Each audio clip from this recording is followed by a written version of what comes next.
Yalla. What up, though? Here's MongoSlade, and we're here for another three count watch along. Today's watch along is No Way Out 2004. If I can find it on this here network, which it should be around here somewhere, but I have not seen it yet. Anyway, how's everybody doing? Host people just dropping by. If you're interested in the watch along, I have not started it yet, of course, but it will be starting shortly. Soon as I find the show on the network here, I can't seem to find it. I can't find any No Way Out. I need to just put it in the search bar. I hate using that damn search bar. Anyway, how did you guys enjoy Dynamite before we get into there? What is going on? I could have swore I turned all that crap off. Uh, you guys are doing okay? Uh, the feeling of the performing is restored. Yes, I saw the treacherous numbers for Sasha Banks Mercedes Monet, and I don't know what anybody was thinking. Honestly, I expected it to be better than that, but I didn't expect it to be much better than that. I expected at least back to the old feeling, which was like what was it, 170, 870 or something like that. But it being 800, I was like, yikes, cuz uh that means that I want to see the breakdown. I really do. I want to see the breakdown. I want to see did Mercedes, how long did she hold the audience? And did they immediately, you know, pitch out the moment she got done? Did you hear about Bailey and Naomi was also attending Dynamite? Yeah, they always do that.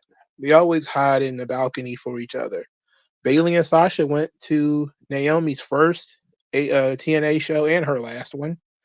And yeah, they're friends. I'm sure Triple H is not tripping. Vince wouldn't have tripped either. I don't think. I think people know what it means to them, each of them. They're not going to appear on camera, so it matters.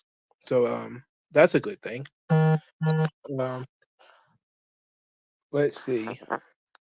Apparently, Thuji Phil says she's getting paid $10 million for the full run with a third year opt out option. AEW deserved the downfall. 10 mil for the full run. That's 10 mil for 3 years or 10 mil for 2 years. That's $5 million a piece. See, look, this is what I said before when I was talking about Okada yesterday, right? And I said there's NFL running backs that make $5 million.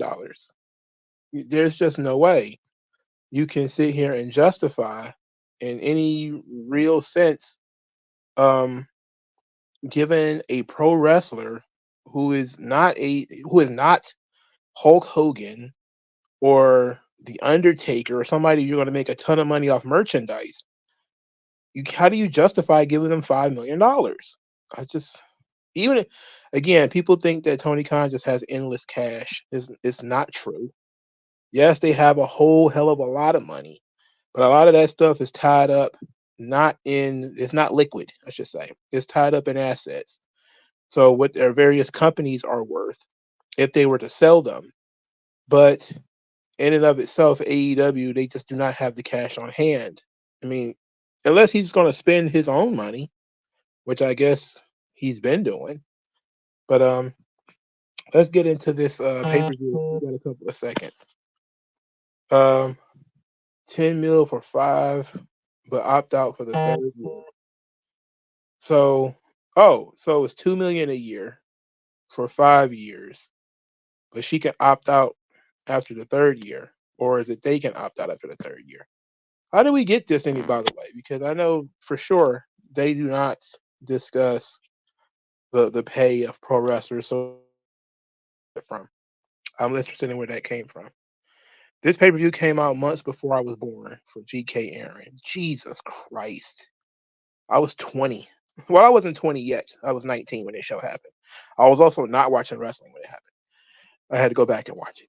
I remember getting this on DVD though. I was pretty mad at the time because I was becoming a big fan of Brock. But then again, I was like, Eddie's pretty cool. Did I hear about this rapper by the name of Boss? She passed away. She's from Detroit. Yeah, she was one of the first female rappers to come from to sign the Def Jam. Uh, I'm not really familiar with her music because I don't listen to women rap, but it's uh it's real sad whenever somebody passes away. True enough. All right, we're gonna start at in 40 seconds. We're gonna start the show, so everybody should have No Way Out on Peacock um, if you're going to participate. And in 30 seconds, we're going to end up hitting play all at the same time. So we're going to begin the countdown shortly. Um, I I would have liked to start watching WrestleManias, but then I realized like some of the WrestleManias that I wanted to watch are like 4 hours long. And there's no way I'm about to sit here for 4 hours. I turn into Hassan Piker and start bitching about how hard live streaming is. All right, so in any event, five, four, three, two, one. Was I ever a fan of Drake? No. Drake is one of the reasons why I kind of stopped listening to rap. Everything started trying to. One of the things that you get when it comes to rap music is that it's a copycat business, and eventually, everybody started trying to be like Drake. Oh goodness, we got Sable and Tori Wilson right out of the gate. All right, I forgot Sable was still around at this time. She was kind of hot. She was in like her mid 30s at this point too. Tori Sable was never like a young girl. Was I a super fan of Eddie Guerrero? No, I became a fan right before he died. To be quite honest, I liked him in WCW. I thought he was a good talent, but it was kind of like I don't know if I ever saw him being the world champion. Like that was not really a thing that I really kind of imagined would happen. But when I really kind of got to get into him, it was right before his feud with Batista. It was a feud with Rey Mysterio. I became a big fan then, and then the stuff with the Batista made me wish he had won the title, and I was very disappointed when he didn't win it. And I was even more disappointed when he ended up passing away.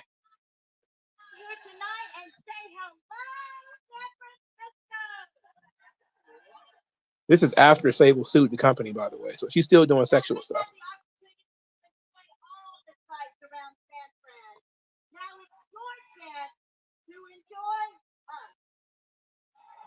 Oh my goodness. This is ruthless aggression era in your face.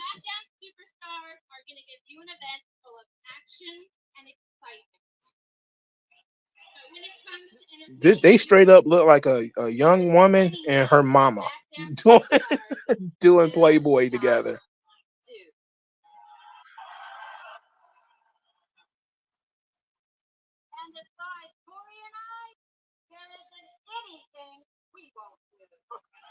Oh my God. What on earth?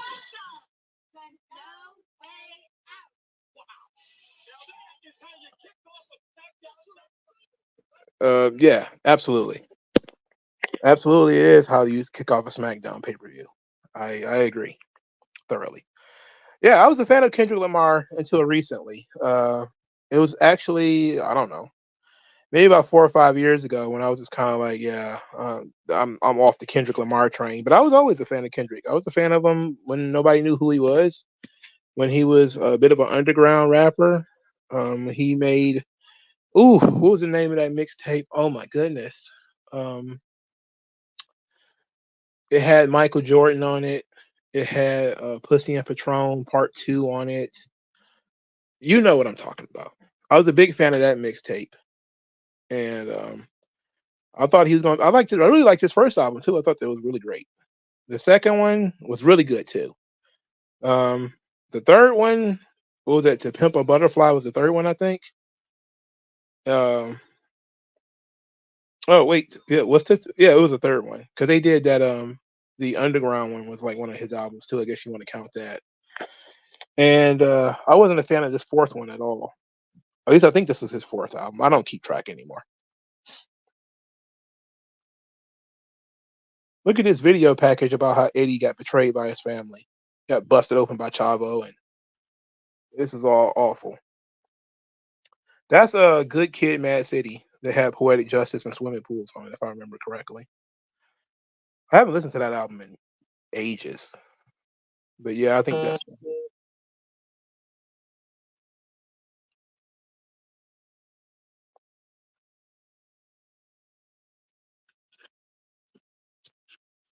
Look at how young Brock is here. He's like what, 27 right here, 28 or something like that.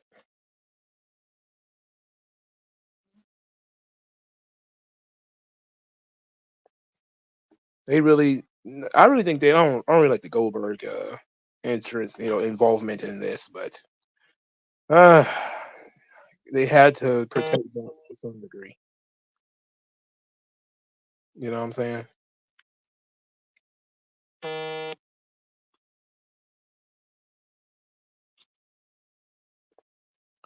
I do think Brock will come back eventually, because he didn't. Again, what did he do? That's my question. Like when you try to explain to people what he actually supposedly did, and it really just doesn't. It doesn't stand up to much scrutiny, if we're being honest. His stuff in 2017 wasn't bad either. Loyalty and Humble went hard.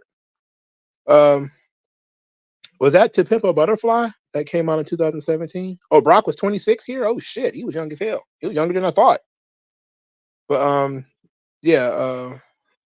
I thought it was okay. He became. I think he started feeling himself a little bit. Like he was already hungry, and then he started doing, his Black Eminem stuff, and I wasn't really a big fan of that. And then he also became, the voice of Black Lives Matter, and I really wasn't a big fan of that at all. Which I can usually pass up because I don't really care about political rap. I like Dead Prez and Public Enemy and stuff like that. Stuff that I disagree with politically, but I think sounds good sonically. It's just it became annoying. Oh my goodness, Linda Miles. Jesus, she's jacked to the gills. I hate the Bashams. They suck so bad. They suck so bad. They look like bowling pins. Two baldies. I hate them so much. Isn't Lil Baby the new BLM rapper? I don't know. I have no answer to that question. I don't have any earthly idea. I don't even listen to I don't know who Little Baby is. I don't know who Little Baby is, and I'm not ashamed to say that. So I have no idea who Little Baby is. Um, how rare was it that Brock ever lose clean? I don't think he had lost clean that often in this day and age. Um, I believe he lost to Kurt Angle clean. I remember that. That was when he got beat at SummerSlam, if I remember correctly. That's the one match I remember him losing clean. Uh, I don't remember him losing clean to anybody else. Is John Cena still the greatest of all time after what he did in 2024 Oscars? You know what? A lot of people are. Some people have pulled my coat to an interesting thing with that John Cena stuff. Like I still don't like it, but apparently that's just his sense of humor. They when it came out that everybody was saying it was a humiliation ritual. People was pulling up like when he was on Total Divas, he had did a naked scene with Nikki Bella, and when WWE I think Confidential, he talked about being naked or something like that. And so apparently it's his thing that he likes to do and he thinks it's funny. So they did that to sort of dispel the rumor that it's a humiliation ritual. Like John Cena just likes being naked. Uh, so I'm willing to accept that. But I still think that somebody put him up to it. Because you don't just show up to the Oscars with no clothes on and everybody just allows it unless people know that you're going to do it. Um, do you know any rappers like Getty Wap or ASAP Rocky? Well, ASAP Rocky was pretty good back when I first started, when I listened to him. I listened to his mixtapes, ASAP Mob. I liked the first album.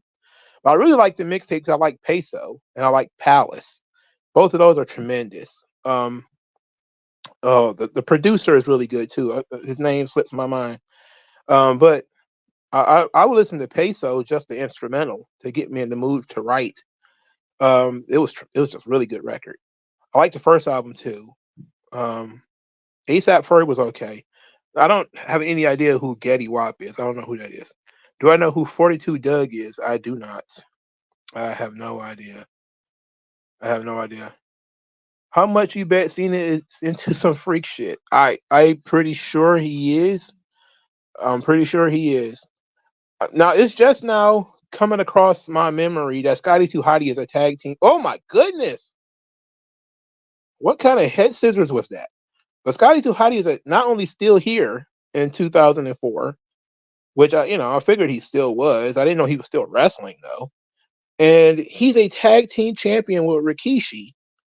This is a disaster.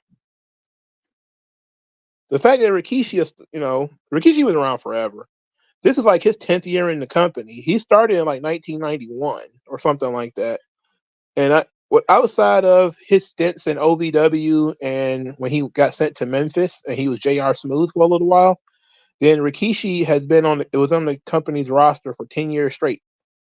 I think he was still being paid by WWE when he was doing the OVW stuff and when he was doing JR Smooth too. I mean, he was down there with The Rock in USWA. Is Linda Miles part of this match, or is she interfering? I missed that part.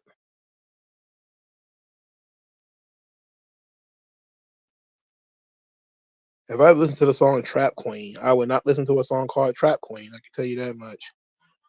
The only song I remember I remember Ghetto Queen, which was Crucial Conflict, and they sucked ass. I hate Crucial Conflict. They suck ass. Maybe that's my Bone Thug fan in me, but I can't stand Crucial Conflict. They suck. Oh yeah, that attempt at turning heel.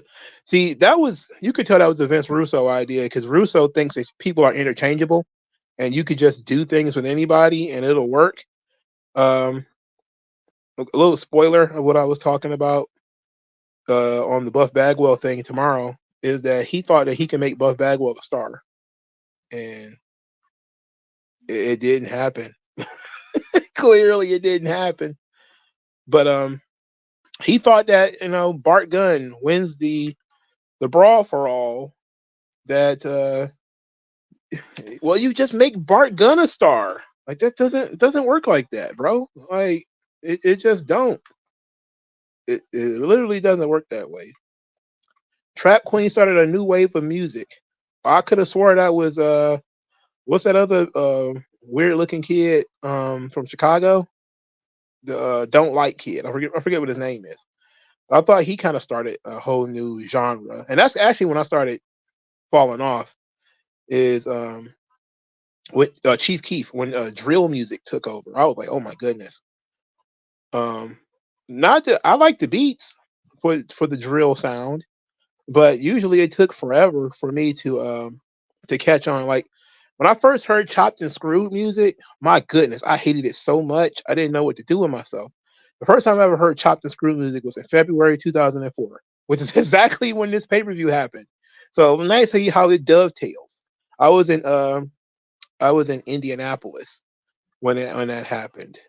I was trapped in Indianapolis, and they listened to a lot of Southern rap. I didn't like Indianapolis is not the South, but uh, it's one of those weird places like St. Louis where it's not the South, but it's very Southern tinged. So they was listening to like Houston rap and Memphis rap and stuff like that. Some of it I was familiar with, but I had never heard of like Mike Jones and stuff like that before. So, oh my God, Linda Miles was in this match. Good Lord. Uh, you could tell Vince didn't care about the tag team. He still doesn't. Well, they still don't. Nobody does. Nobody does. Nobody cares about the tag team division.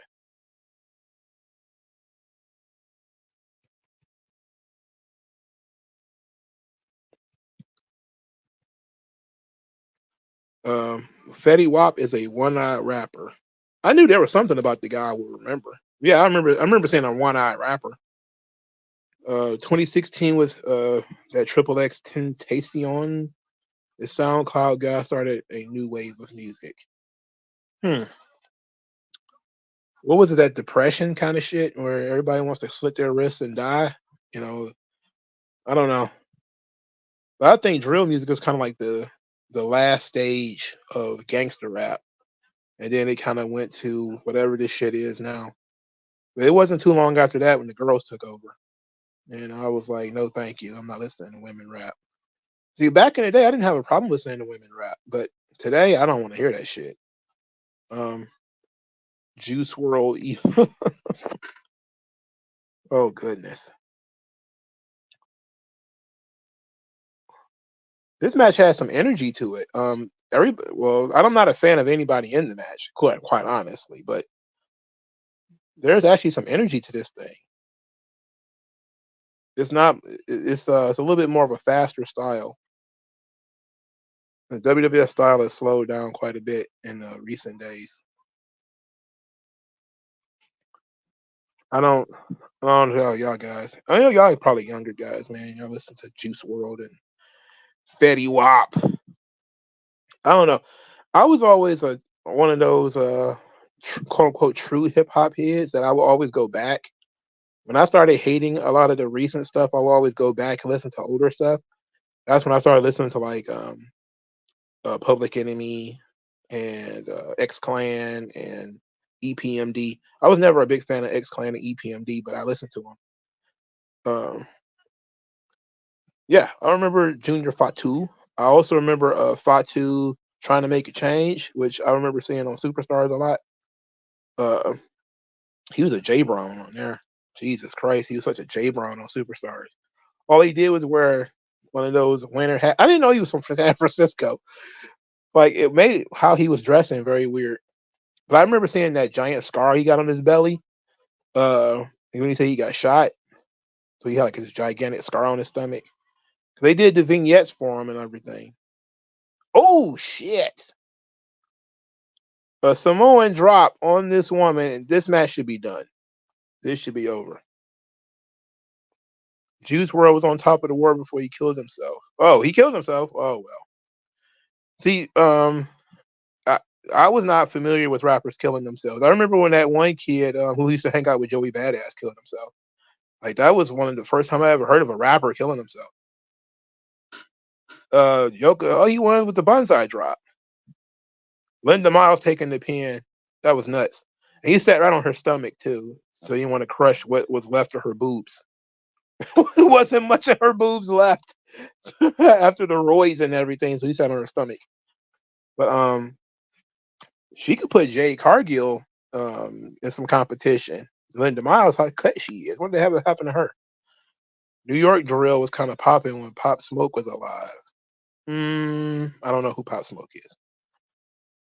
Was you more in Attitude Era? I actually started watching wrestling again during the Ruthless Aggression era because the Attitude Era burned me out.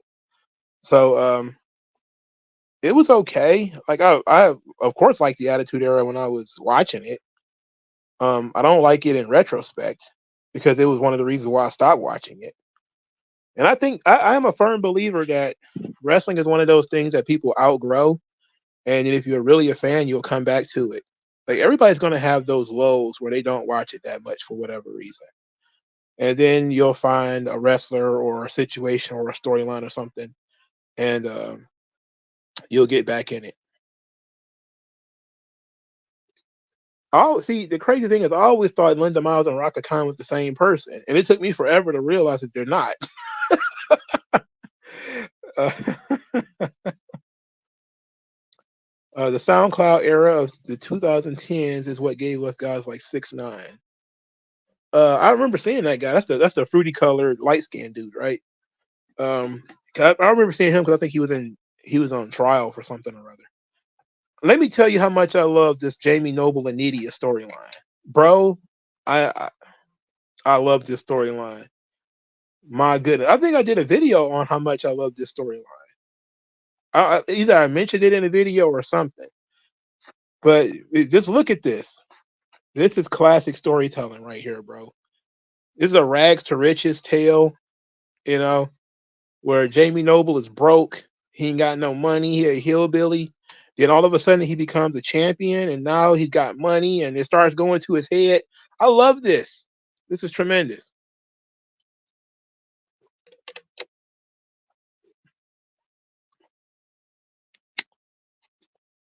What happened to Nydia? She's disappeared. She fell off the face of the earth. I know she does interviews and stuff every when people remember that she exists. But the ears on this fucking guy, he's literally an elf, dog.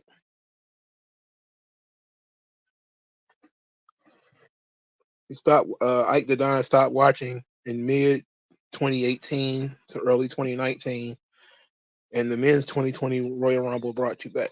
Oh, that's a tough time because that was right before COVID hit. Holy shit!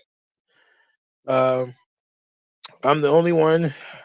Top Dog knows that didn't really vibe with the Attitude Era. It just got too weird, you know. It just started getting really. It's got on my nerves. Like it's the same guys winning all the time, and I wasn't. I was always a big fan of the Undertaker, and it didn't. He was so de-emphasized in the Attitude Era to the point where he got fat for a year or so, and then they did started doing the American Badass and stuff like that, and I wasn't a fan of that. I like it more now than I did then, but it was weird. Linda Miles got fired for attitude problems. She should get fired because she sucked. Did you just see her performance? She was no good. You know, she was no good. She was stiff as hell.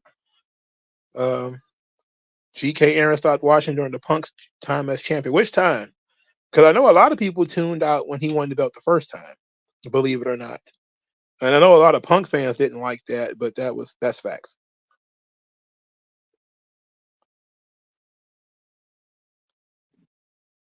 See, this is what I liked about WWE right here, man. Look at how needy is.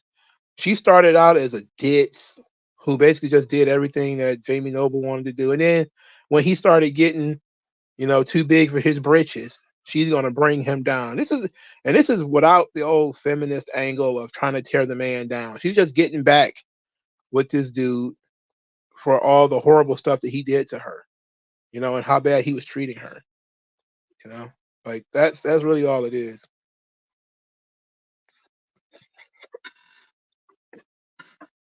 The ears on this guy. Good lord. I remember when Jamie Noble was what I forget what his name was in Ring of Honor, but I remember arguing with these guys on the dirt sheets all the time about how great he was. He was one of the best wrestlers in the world, and look what they got him doing. He's a former Ring of Honor world champion. Watch this match. Watch that match. I'm like, I don't give a hoot about that shit, man. I don't care about that. I don't care about him being Ring of Honor world champion, man. He's a dwarf with huge ears.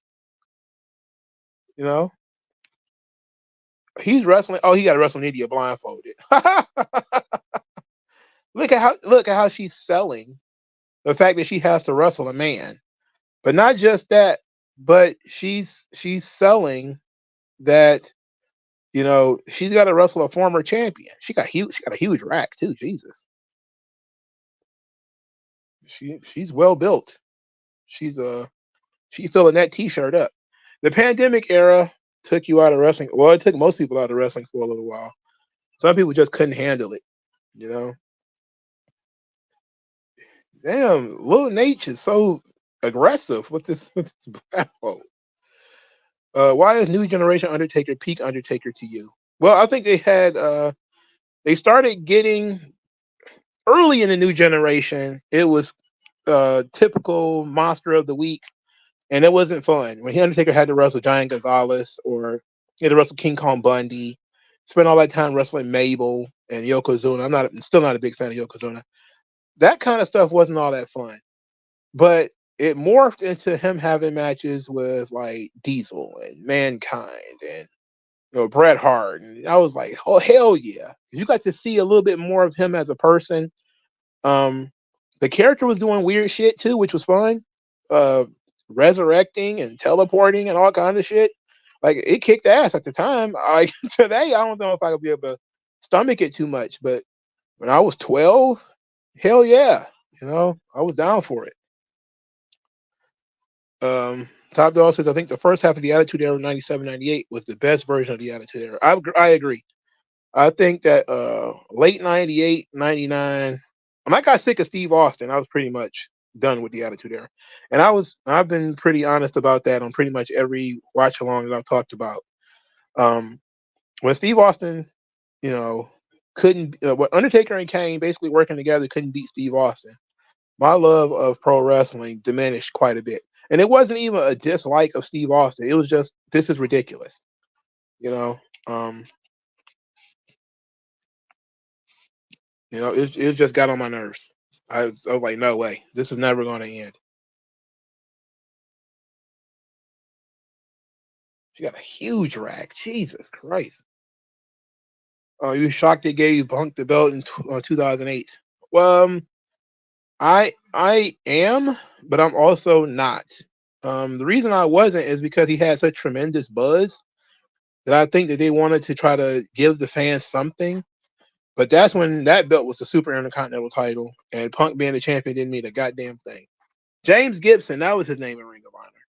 Oh my God, the dirt sheet websites were a mess with this guy. Him doing Jamie Noble silliness as a former Ring of Honor world champion. Oh my God. I was like, bro, shut up. Nobody cares. I did like his tag team with Kid Cash though. That was later. They did like a pit bulls kind of tag team where they had like chains around their neck. It didn't last very long, but that was pretty fun. I like that. Zero Blitz says more so the matches without crowds during the. I think the pandemic era made the wrestling super wacky, which actually made it covered up for the lack of audience because they started doing really wacky shit. And the Bray Wyatt stuff, it just got so over the top that I was like, holy hell, how far can you go, really? Uh, she left because she didn't want to wrestle anymore. She refs college basketball. You talking about Linda Miles again? Um, Alliance leader Stone Cold doesn't get talked about. Some of Stone Cold's best matches during that time. In retrospect, he had some really good stuff going on as a heel. When I went back and looked at it, some of it was really good. He was almost back to bumping like he used to do in Stunning Steve Austin. He didn't sell much at all as Stone Cold Steve Austin, but when he turned heel, he was bumping a little bit more, which I know probably exaggerated his neck problems. But when Stunning Steve Austin was always really good at selling and liked to bump. So I guess Steve just went ahead and did that. And, I guess when you were a heel, you could be a little bit more um, bump friendly. Agency Jamie Noble, the guy who never drew a dime in wrestling, and yet he's an agent in WWE. The only thing left is the Hall of Fame. I don't know. I don't think he's gonna get put in the Hall of Fame. I don't think he was that memorable as a character. He had a good storyline with Nydia. Like this whole thing is fun, but I don't think he's a Hall of Fame guy. And I think part of what makes you a good producer and agent is not that you drew money; it's the fact that you might have a good mind for the business, and an understanding of the product, which he seems to have. Oh shit, that's a hell of a guillotine she got on her. I like this. Well, I like this guillotine. I like this finish. He cheated, and she got a giant rack. So I was distracted by her chest the entire match. I'm not even gonna hold you up. But I do like that he cheated in this match. My thing is, where is he going? Like once he got rid of Nydia and all this kind of stuff, what was the plan? He's still short with big ears. What was he gonna do? Uh, Top Dog says WWE got two Jerry Springer trash TV in late '98. In '97 and mid '98 was kind of balanced. I agree. I think that's some of that stuff just went too far. You know, and plus Big Show was world champion at that time. Even back then, I wasn't a fan. AJ3 missed that part of the pandemic with wrestling. It was brought talent to the next level, like Wyatt and Bailey. I think that it really showed that certain people can be really good performers even without the crowd. It harmed people who were super over and you're not a work rate guy or you're not a theatrical guy. So for a lot of work rate dudes who like to wrestle and do all that stuff, no crowd made it very weird, you know. But for the theatrical guys who can go out there and cut long promos or do magic shit, and it ended up working out well for them.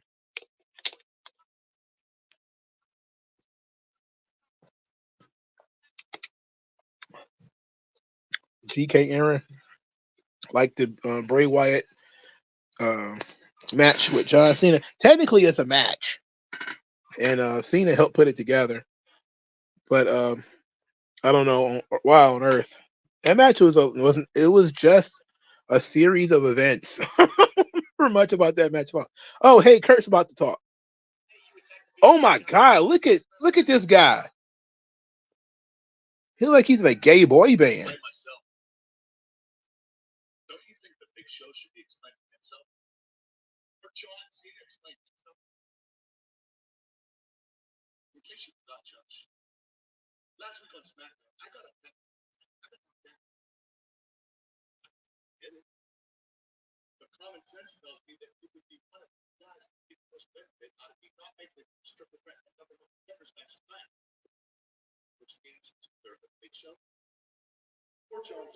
Oh, the Boneyard match was amazing.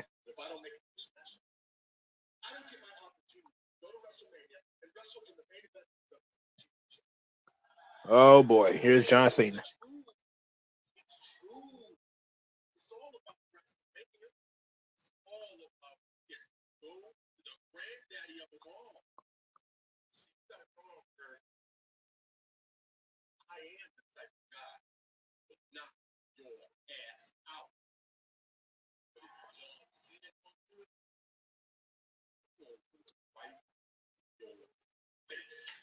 Oh shit, he just smacked.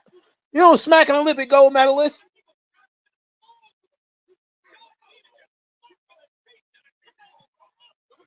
Who's that dork that was wearing a turtleneck? I forget what his name is, but he looked like something straight out of that G4 network. They used to show really crappy anime at like midnight.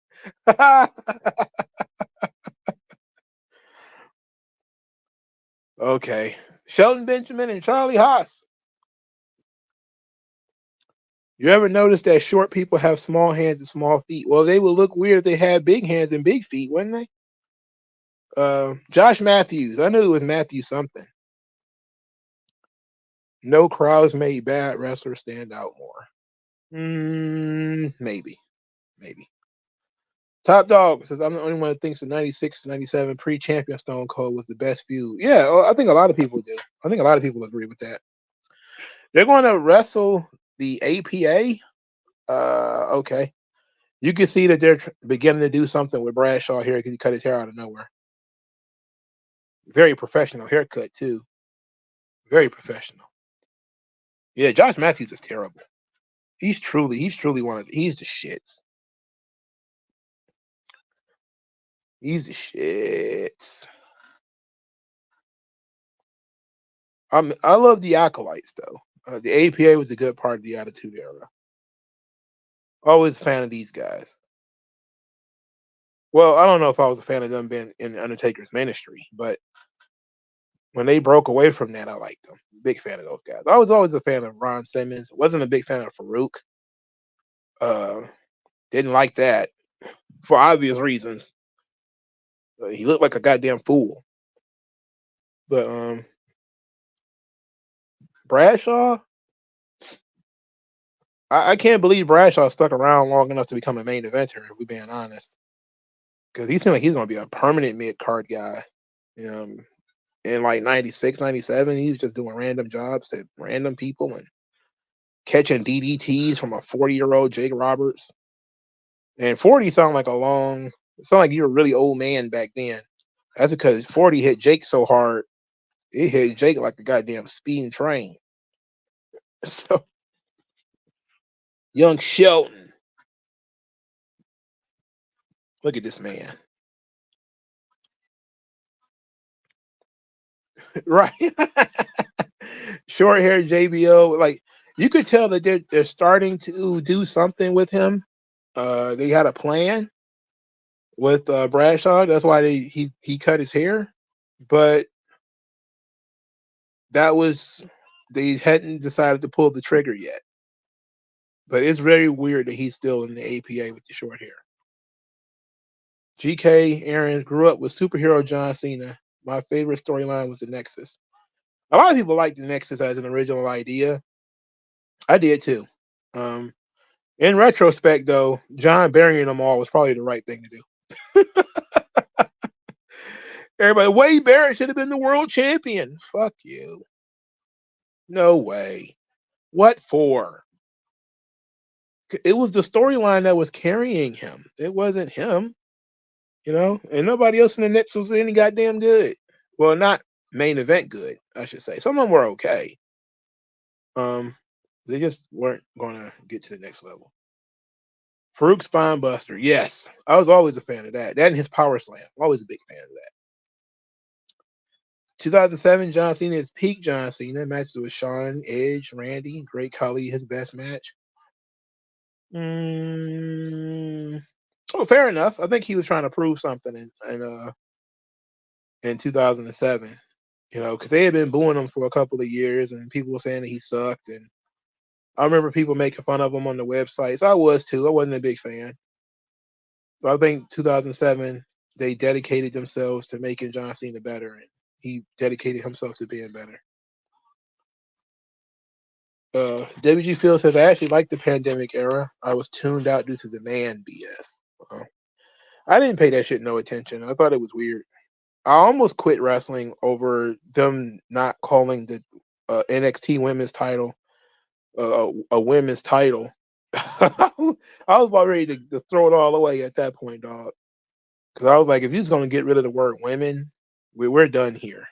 I'm not going to sit here and support this shit. APA, yes, they did always have tag team skits and stuff, but that was because they had characters. One of the things I'm always yelling about is where's the characters? The APA had very interesting characters.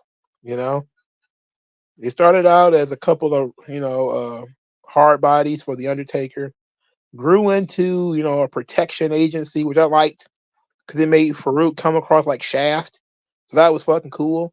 It was playing cards and smoking cigars and interacting with main event guys. It was fun. They were top guys. I loved it. Why they don't do that today with a tag team, it literally doesn't make sense. You know, you could have so much fun doing that kind of stuff with people. The only Nexus member that was any good, according to Black Saying 97, was Daniel Bryan. He got fired. He got fired at the beginning of the angle and came back, and they brought him back as a babyface. So he did good. I can't be mad at him. They brought him back as a babyface. But I don't think any of those people that they brought up as in Nexus was ready. That's why they was in Nexus for so goddamn long. And none of them became anything. I think Wade Barrett is somebody they wanted to be something. And I think Bad News Barrett had tremendous potential. But Nexus was like 10 people. You can't introduce 10 guys at once and then expect all of them to be stars. That's basically the Spirit Squad all over again. Top Dog says 2005 John Cena is peak John Cena. Peak Thug Chain Gang aesthetic.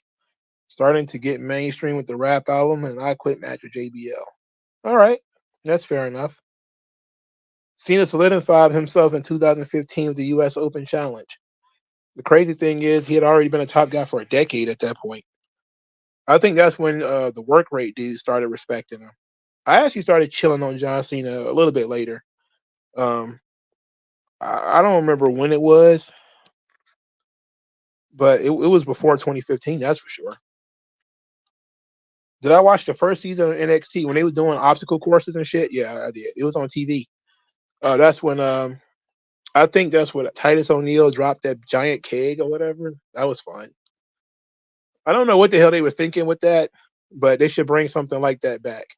Why they don't like WWE should have like an American Gladiators kind of show or a obstacle course kind of show. Like they had the Combine that was on TV. How many years ago was that?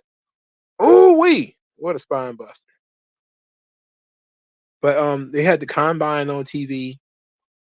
What was on TV? It was on the network, and where you get to see like how fast they can run, how much they can lift, like the Olympics kind of. They should be doing that kind of stuff all the time. I would love that shit. Oof. They should go back to doing like WWE confidential kind of stuff too. Like that was stuff was pretty good too. I should I should do like a review of WWE Confidential because I don't know how many of those I actually watched. What was my favorite version of Randy Orton? The Legend Killer. What was that? 2004 to 2006 up thereabouts. Peak peeled Randy Orton. He was really good. Feuding with Undertaker and lightweight feud with Hulk Hogan. Didn't really help him out very much, but he got the RKO Hogan on the roof of a car. That was cool. No wonder low key hated WWE. They made Lay Cool his mentors. Part of that was people being able to, show respect, and a lot of wrestling fans didn't really get that. The whole paying your dues thing. It was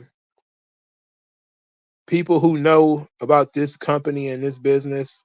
If you can't, respect them, why should anybody want to put you over or anything like that? I see the point. Who gives a fuck that he was a top guy in Ring of Honor? Who cares really? You know, Ring of Honor didn't barely existed at this point in time. That was an interesting finish there. Bradshaw comes in with the big clothesline from hell. It was stiffed into some bitch. I love that joint. And Shelton Benjamin with a super kick. I was surprised they let him get away with a super kick for the finish. Was JBL a bad world champion? Technically, yes. But I had a lot of fun with him, though. He was really fun as a champion. I just think he had the belt too long. I think he was champion for like 10 months or something like that. That was probably too long. But for the most part, I had fun with him. Low-key is an asshole. Have you seen the videos of him kicking people in the head and stuff like this and trying to kill that guy for botching? This is a guy who's been kicked out of pretty much every wrestling promotion. And for the most part, if he wasn't an asshole, he'd probably be in AEW right now. Bradshaw was 37 in this match. Holy hell. Oh boy, here's Goldberg. Old gold brick. He's wearing a hoodie too. That's how you know he's a tough guy.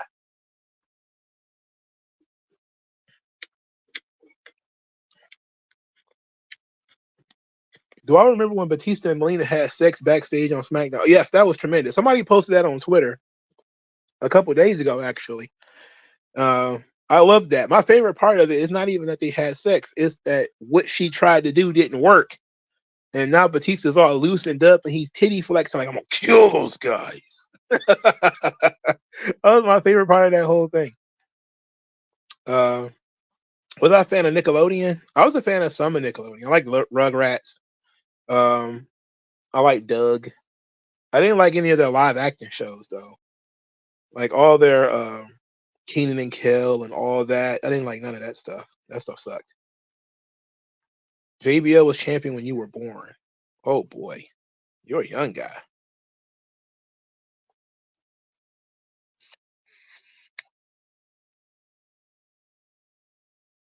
So they're showing us a story now of Brock and Goldberg.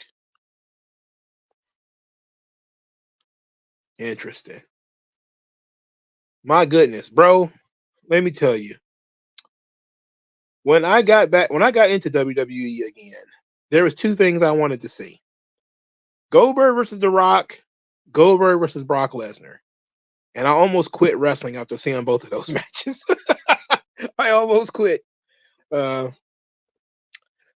Aries is podcasting now. AEW not trying to pick him up. Austin Aries made himself toxic with his political opinions, which he should have known in this business.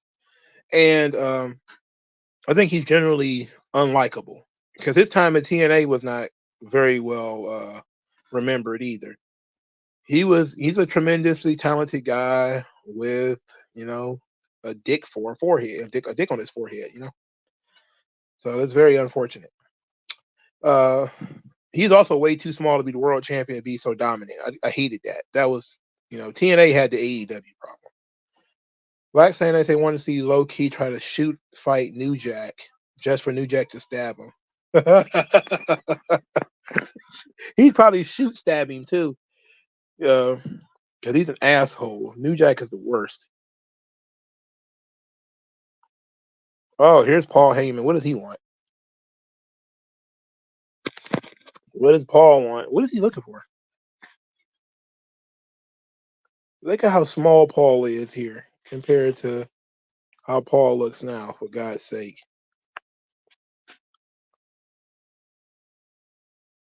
The heel anti-America Bret Hart run was awesome. Going back and watching it, I lived it. It was tremendous, and it was very special.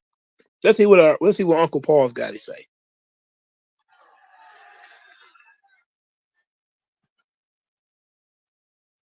Outside of maybe being 150 pounds heavier, he looks the same. Goldberg does too.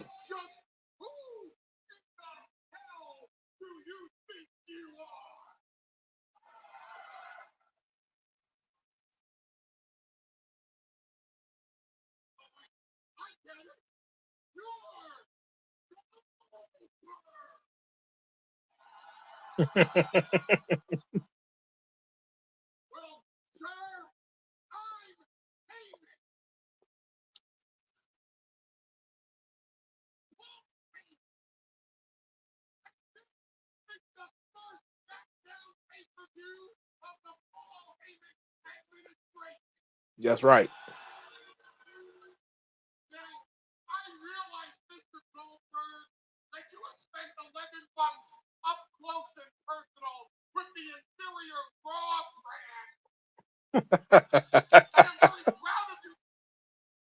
What the hell was that?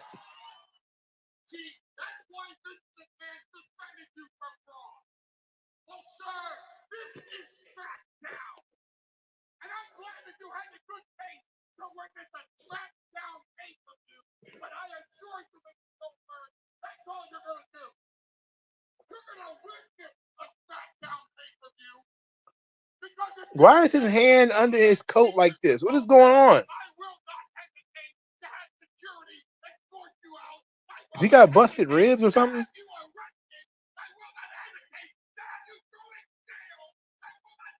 You gonna throw him in jail?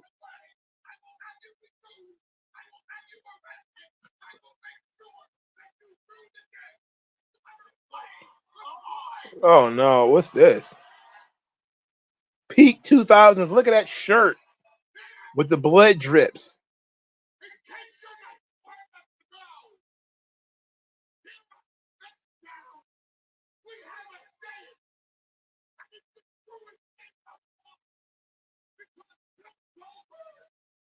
His voice is breaking.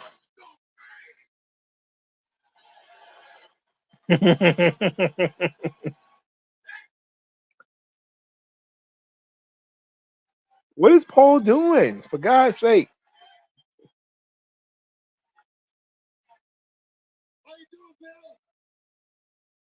I love Brock, man.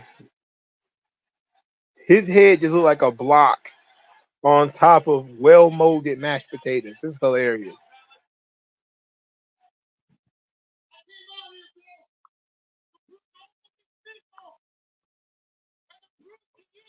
I wonder what kind of pills Brock was on at this time. Was it pills? Was it vodka? What was it, Brock?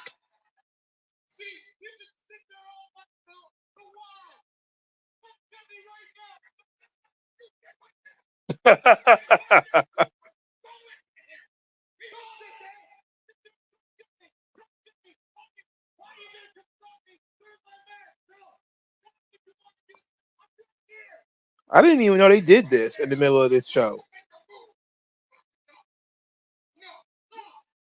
It's smart though. They're about to throw Goldberg ass out of here. I can tell already. But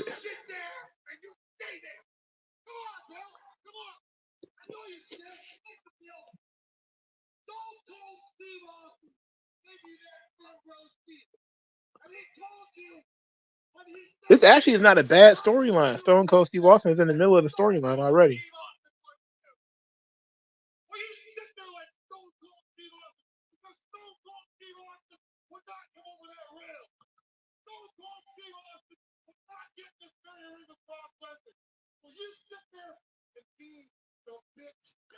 Oh my God! He just called this grown man a bitch.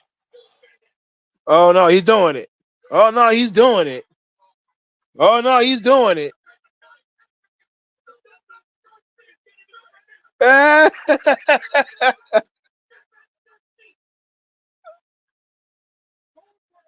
Brock is a natural at this thing. Even being chicken shit, he's very good. He is way too big to be a chicken shit, but this is so believable. Oh, these guys are jacked. This is pro wrestling right here, dog. What is Heyman yelling about? Oh my goodness. Oh, Goldberg is not doing a good job of selling these shoulder tackles though. Ah! Ah! Ah! Oh my goodness. Crowd going ape. Listen to these people. You hear Paul? You hear Paul? You screaming into this microphone. And these guys are in no rush. They're in no rush. They toddling down the ramp.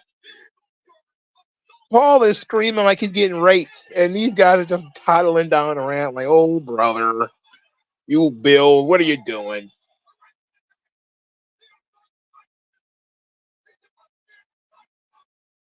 He assaulted my champion. He assaulted my champion.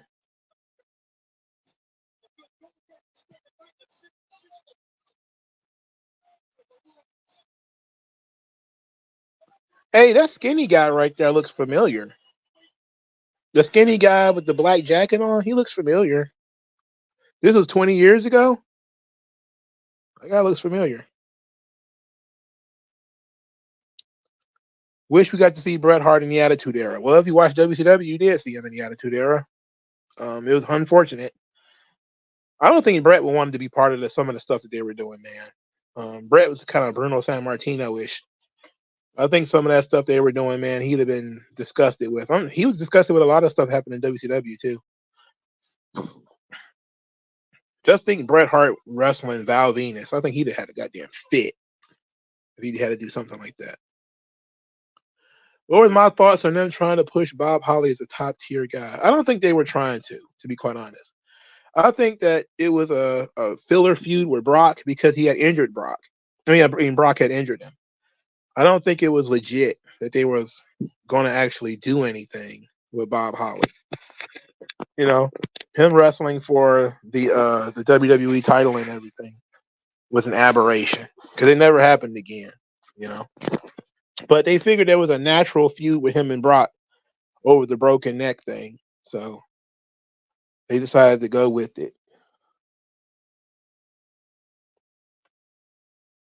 What Brock a better Brock? Which Brock is better, the young or old? Uh, I'm a big fan of the older Brock.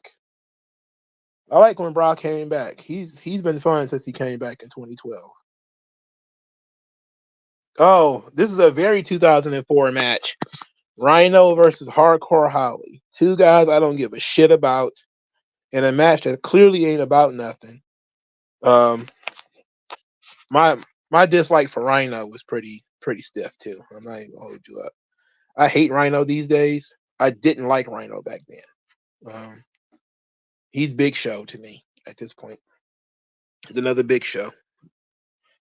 Why WWE kept him around for so long when he was so generic, and then they did a lot of the ECW guys. They never changed them at all. Like Rhino, they never touched him. They didn't make him cut his hair. They didn't make him change his gear. They didn't make him change his name. They didn't do nothing. They just kept him the same way for like a decade. It was like it sucks so bad. He was so stale. He was beyond stale. Hell, he was stale here. This was 2004. He was just compact mid Carter. Nickelodeon says, speaking of Nickelodeon, there needs to be an investigation into what happened to all these Disney Channel and Nickelodeon stars from the 90s to the early 2010s.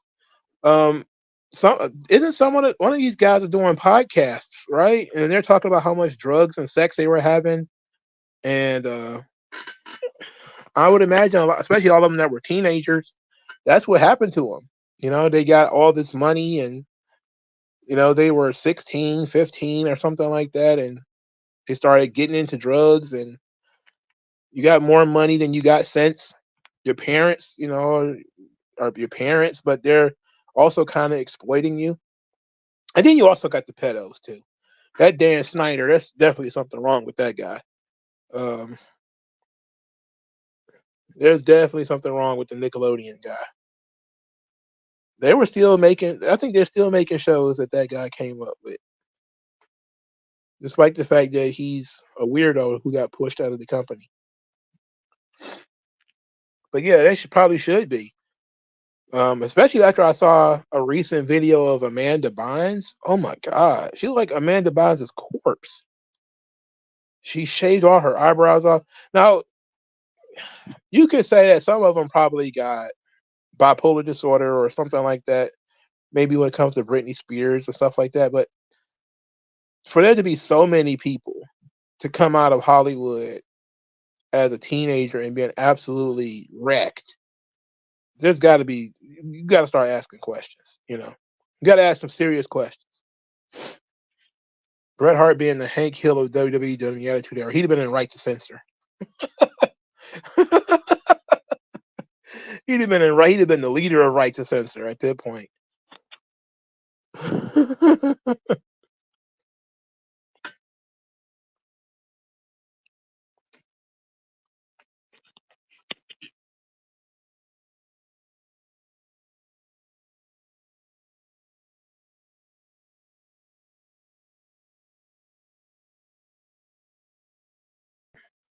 uh, that show with Amanda Bynes was before your time.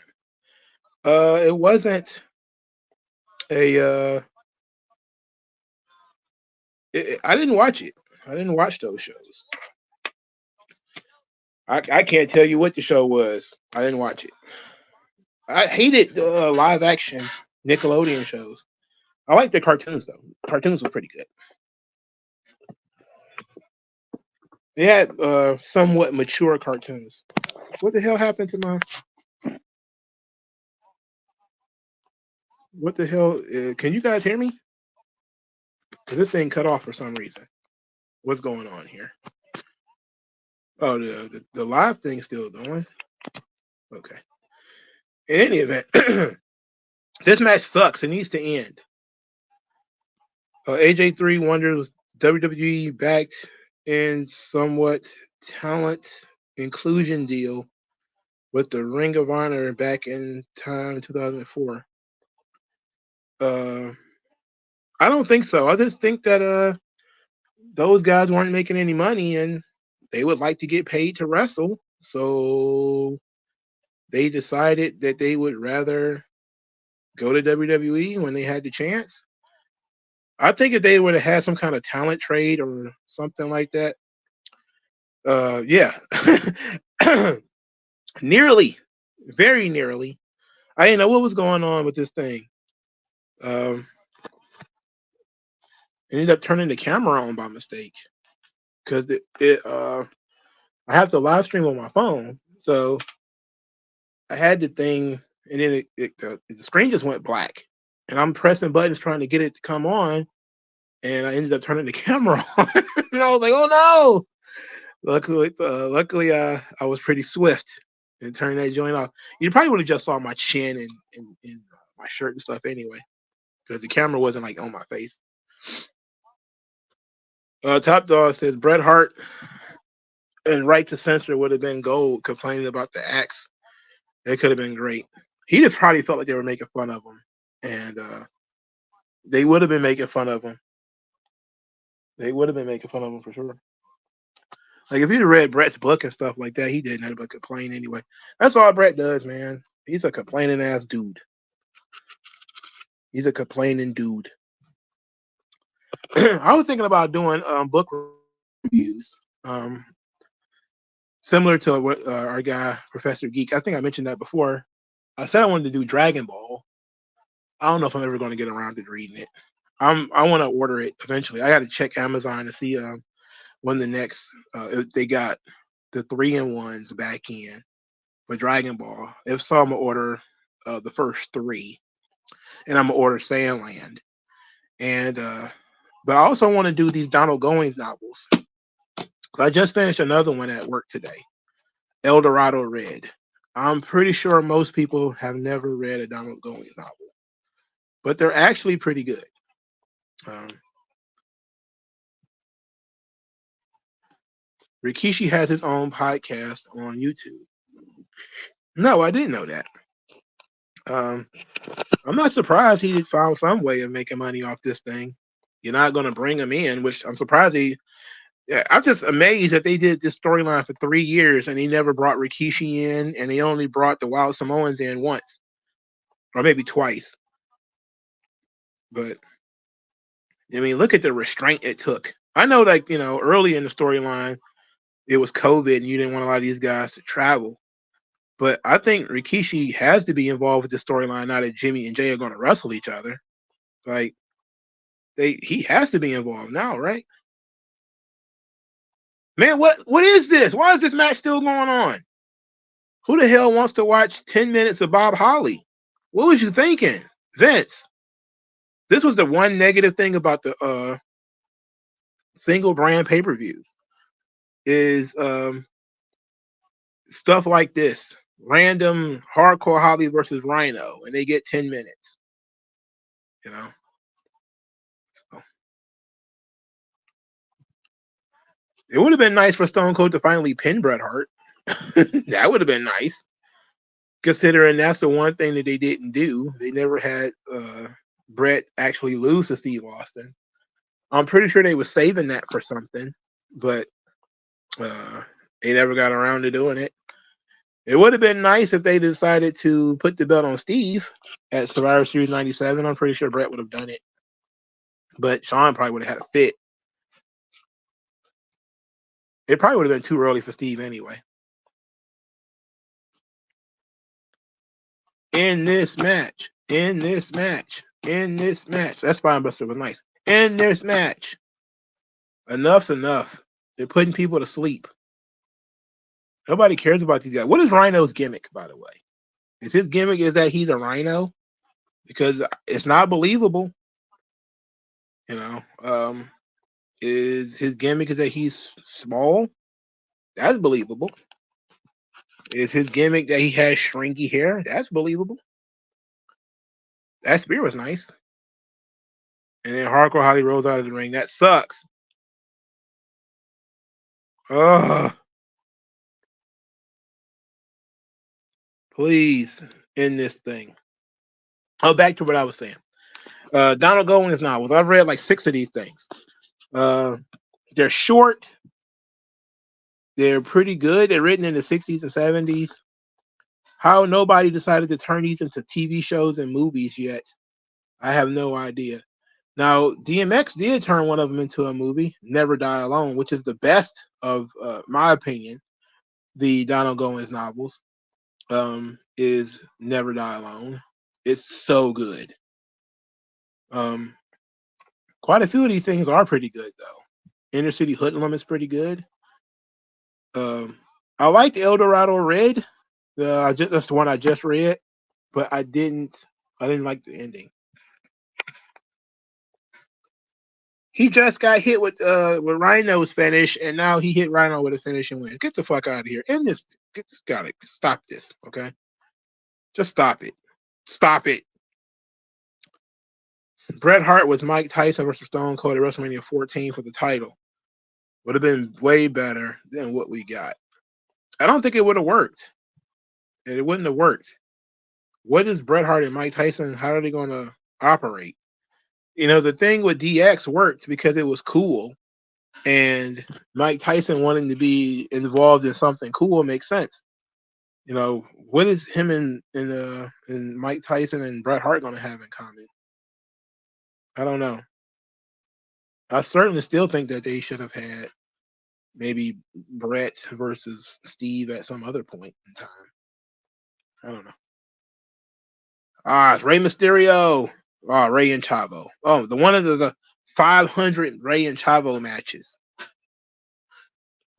Who the hell is that weird looking guy? Oh, it's a boxer dude. It's Chavo Classic. I hate that Chavo and Chavo Classic sued WWE. They'd probably be Chavo Classic would be in the Hall of Fame by now. They haven't put in the whole Guerrero family in the Hall of Fame yet, have they? They probably should. Hector, Mondo, Chavito. Chavo and Hector was a great tag team back in the territory days. Mike Tyson betraying America because of the rape stuff. I don't think they want to talk about rape on TV. I don't think they want to talk about his rape case. I don't know if that was a smart idea. America, you guys, convicted me of a rape that I did not commit. So I'm going to be a Canadian citizen. I don't believe that. I'm not buying that one. I'm not buying that one. If anything, Brett wouldn't want to be part of Mike Tyson. He just said that he was guilty. Mike Tyson, you're just a rapist and a degenerate. You had a pet tiger. Tigers don't deserve to be pets. In Canada, we don't keep tigers as pets. In Canada, we respect our wildlife. Who cares? Oh no, a cheap shot on Chavo Classic. Why would you do such things?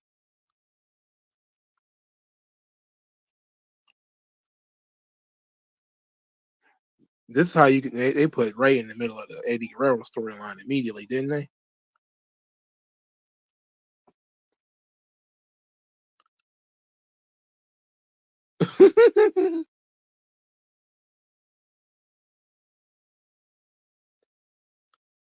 I'm proud of my Latino heritage. I don't hide behind a mask. That's amazing. Especially when you consider, Lucha Libre. 90% of the guys running around in masks. But okay. I always liked Chavo as a heel. He's very bland. Like when they tried to make him like the ECW champion and stuff, that wasn't fun. Because it didn't fit at all. He was a mid-carder with a mid-card belt. And then he lost the belt at like 22 seconds at WrestleMania. It goes to show how they cared about him. Is this guy named Jorge Paez? Is that his name? Wait, he just called him a jumping bean?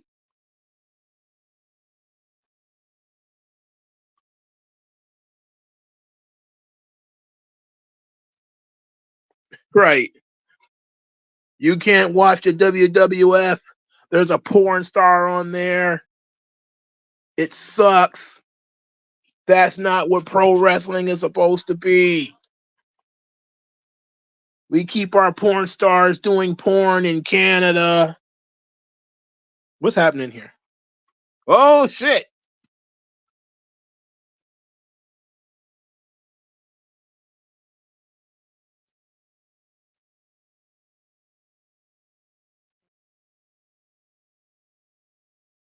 Random Undertaker vignette. Kane is not even on SmackDown at this point in time. They're just telling you Undertaker's coming. 28 days, brother.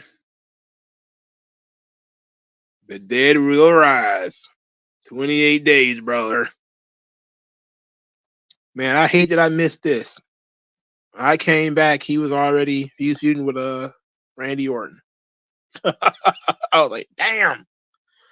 But when I came back to it was fun when I started watching it again. Getting the dead man back.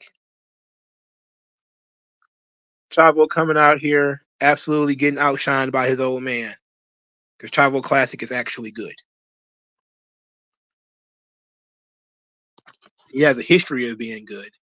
If you ever get in the habit of going back and watching territory wrestling, watching Chavo in like Mid South and stuff, he's so good. Him and Hector, they're amazing.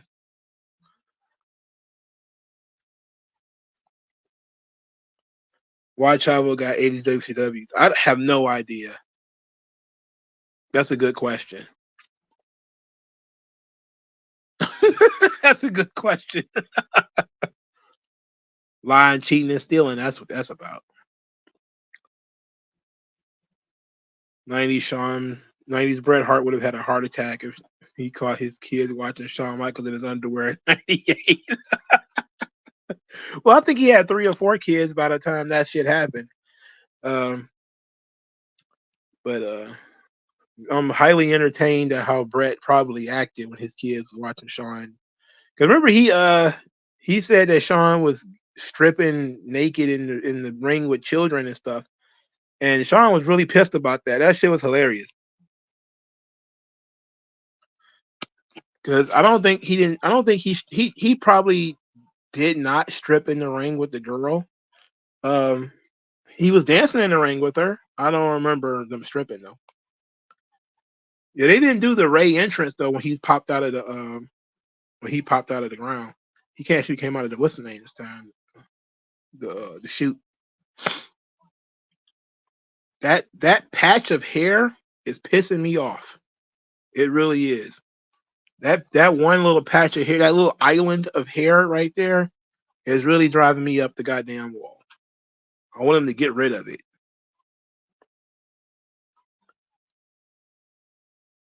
But they say it was smart booking. They knew Chavo was going to interfere and all that, so they gave Ray an enforcer.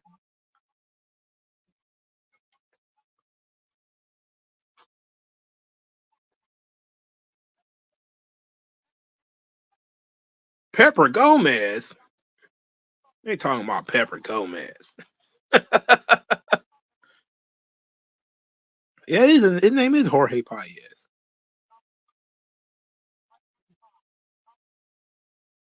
Chavo and Ray don't have bad matches. They just had so many matches together that I just kind of got sick of it.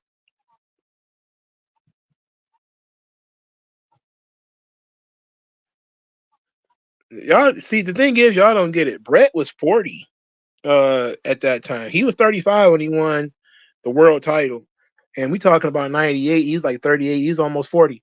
So he's peak grumpy old man at that point. He doesn't like any of this stuff. He's probably out there talking crap about rock and roll. Like the weird shit that they had Kurt Hennig doing in WCW, like the West Texas Rednecks. They probably would have had Bret Hart doing that too. Rap is crap. We don't listen to rap in Canada. We don't rap in Canada. We don't talk about shooting our children in Canada. Ray Gear sucks. It's all right. It's not. It's kind of plain, the simple gold stuff they got going on here. But this is before he really started going peak superhero. Rey Mysterio. He's not at that level yet. This is cruiserweight champ Ray, where everybody likes him, but he's not. He ain't decided to turn the levels up yet. In WCW, he got to a point where he was just doing all kinds of stuff. And he got to start from scratch here with basic mask, single color. He would get a little bit more creative later on. Oh, Brett definitely would have did the rap is crap shit. He probably would have had so much fun with it, and he probably would have had a lot more fun with it if he got to do it with Kurt Hennig. I really do wish that Kurt Hennig was still alive so that we could talk about, the guys who blame him for the drug usage and hear his opinion on the West Texas rednecks and stuff like that. Maybe he did interviews about that, and I probably could look that stuff up. He probably did shoots about it.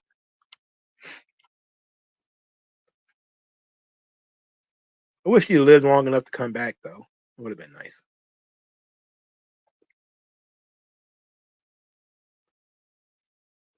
Like half the locker room blamed him for their drug addiction. The other half blamed like Roddy Piper.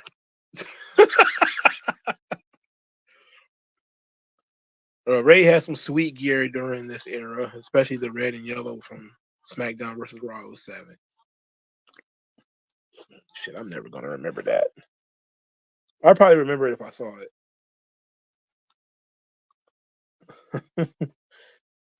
We don't listen to Nirvana in Canada. All of our singers use whole words in Canada. Our singers, they don't put shotguns in their mouths. I bet they don't. They probably should though. They probably should. They probably should consider it. You're putting them to sleep nowadays, though. Are you feeling depressed? Here, let me kill you. Free of charge. We're the government.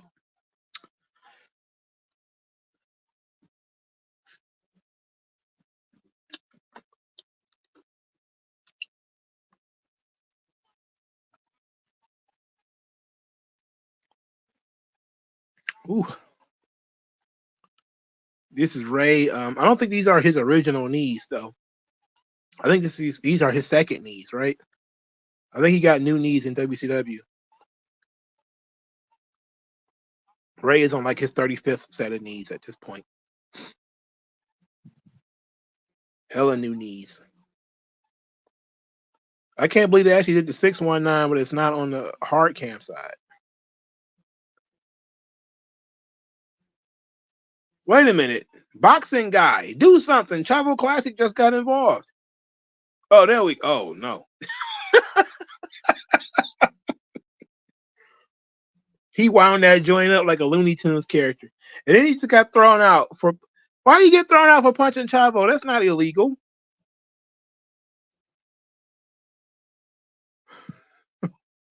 Does Brett still live in Canada? I would imagine so. His was it dungeon wrestling or something like that he's involved with is in Canada. Where he has his little students and everything.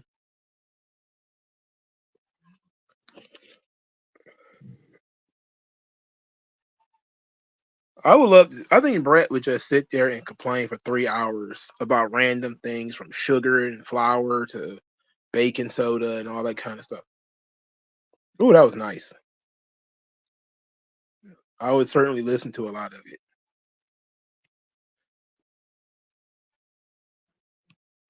Okay. So he's on his second set of knees. Okay. I knew he had some new knees from WCW because his knees went bad there too. I know Luchadors probably be pissed with them goddamn rings. All that stuff on them knees, man. That shit tough.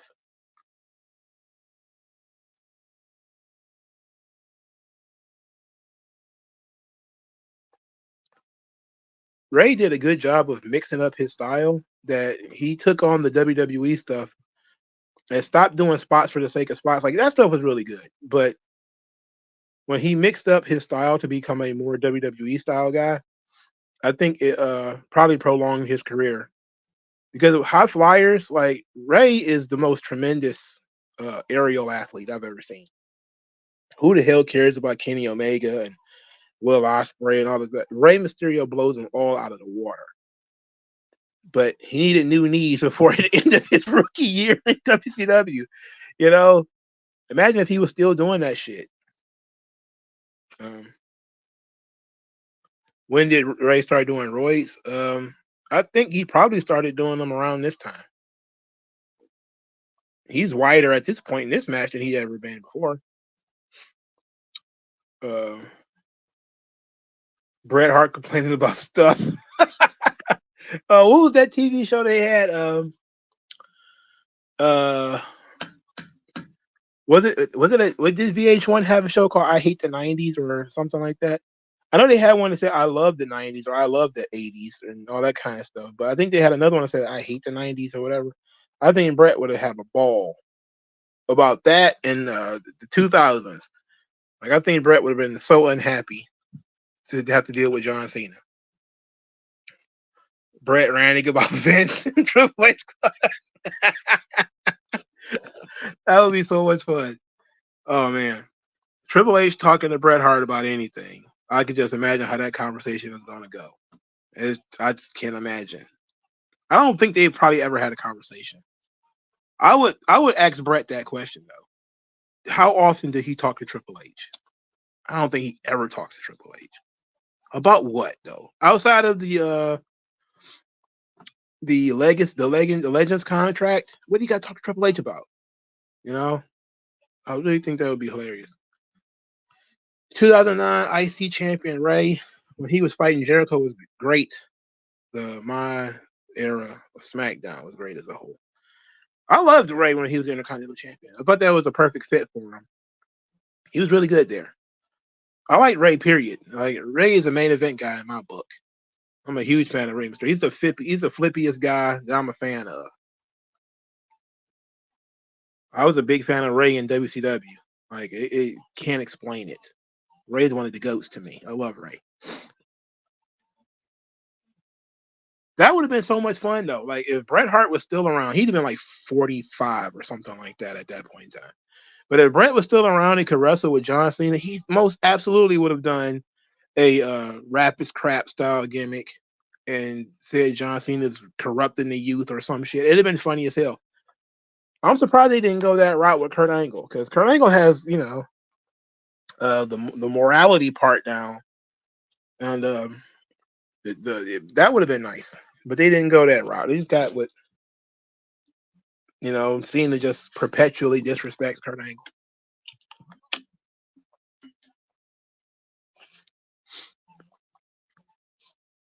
What's happening here? I hate when I'm getting like put do not disturb on. All right. Can you guys still hear me? I just turned do not disturb on. I keep getting messages and shit. I'm like, what's going on? I'll put the phone on mute. it's still sending me stuff. Bret Hart's Cotton Hill. Pin 52 men. I love Cotton Hill though.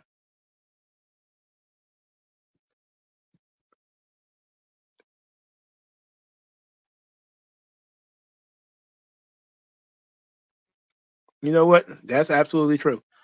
I think that probably would have been a great. Now that we're talking about like Kurt Angle, that'd have been a great ending to Kurt Angle's career.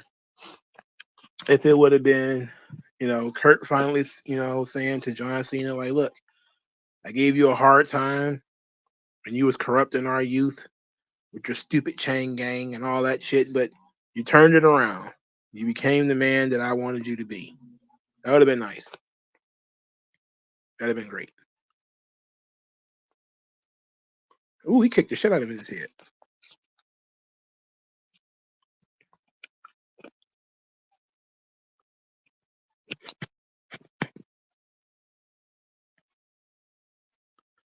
Rey Mysterio beat Austin Theory for the U.S. title when he was a rookie. He's going to hold that over for the rest of his life. That's unfortunate. I like Austin Theory, man. Like I said, I've been a fan of Austin Theory for a while, man. It just sucks that he's going through these tough times. It's tough times. I think a lot of people are going through tough times. I see some people starting to get a little bit frustrated with Triple H booking, though. The fact that Jade Cargill doesn't have a clear match at WrestleMania, despite the fact she's been on the roster 6 months now. The fact that Chad Gable didn't win that Intercontinental Championship gauntlet, people was upset about that. People are starting to really notice things with Triple H. They're top tier noticing. They're late because I've been noticing this stuff for a while now, but they're noticing it now. And I'm thinking they're gonna backtrack and put Gable in that match at WrestleMania. That's what I'm thinking. It's sad Brett and Lance Storm never joined forces in WCW. Brett would probably give Lance the rub. Did they ever have a match? Do you think they have a match? I don't think they've ever had a match. Bret Hart and Lance Storm. It'd have been a good team though. But they tried to make Lance Storm Bret Hart. That's Vince Russo though. He only had one idea for everybody, and then he would just recreate shit. So it was real stupid. Bret Hart saying his granddaughters listen to Ice Spice is something I would. Yeah, because I don't think he had any children with this black woman, but I think she has children. Like, oh my God, can you imagine? Oh, that's a stroke. That was nice.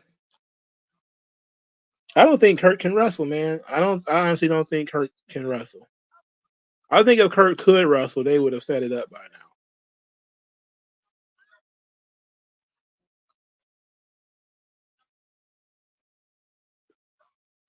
It would be nice though if they decided to give Kurt one more match, and it's a little. I don't know. WrestleMania is what 3 weeks away or something like that. It would be nice if they could. You have to hot shot something, but if you decided like, oh yeah, we're gonna have Kurt Angle versus John Cena, or Kurt Angle versus Chad Gable or something like that. Kurt Angle versus CM Punk, even though that's not gonna happen, but whatever. You know, if the person is of a higher enough uh, rank, I don't think anybody would give a shit. But I don't think you would take somebody like Kurt Angle and throw them in there with 3 weeks notice. He beat him 2 times in a row for the U.S. title. Oh, okay. So Lance Storm and Bret Hart wrestled. Okay, sweet. I don't remember that. Then again, my WCW history is very shoddy. It really is. They hot shot Kevin versus Austin. They did do that, didn't they? They did do that. I would think they would be nice if they had Kurt Angle. They say, okay, Kurt, we want to redo your last match. You know, we're gonna have you wrestle somebody. It probably can't be John Cena, but it's gonna be somebody else. Who would it be? The answer would probably be Randy Orton, if we're being honest. Oh shit! That was a heavy moonsault.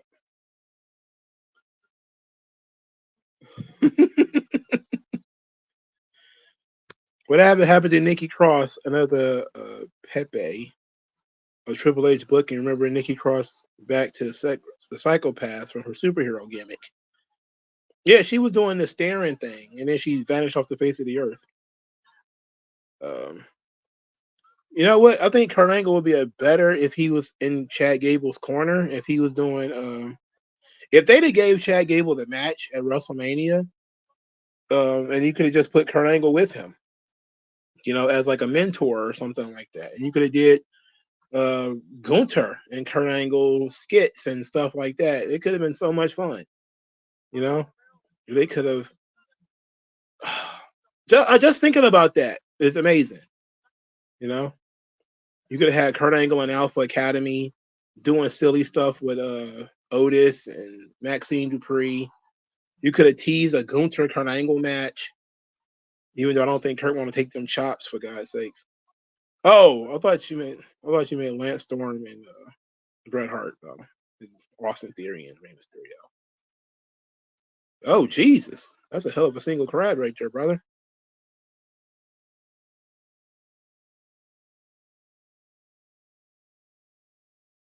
Why a single crab though? Of all moves for you to do, why did they pick Jason Jordan? Because he's big, brown, and charismatic. Chad Gable was charismatic too, for sure. But I don't think that he was. He was just taller. I think that's part of it. Vince's whole thing is Chad Gable is short, So they was like, yeah, Shorty G. You know, you always thought the 619 was Ray's finish. His finish is called. He had a couple of finishers. He had the West Coast Pop. Oh, interesting finish there. Oh, they stole the belt. Well, the West Coast Pop was one of his finishers. That's the Hurricanrana. The Frog Splash is the second one. Dropping the dime was the leg drop, and all of them come off the 619. We got plenty of we say we need something like Bret Hart in the world. We got Bret Hart. He's still here. He's still in the world. He was just complaining the other day about the show in Australia. He was complaining about it. I'm not a fan of the length of this match, but the finish was pretty solid.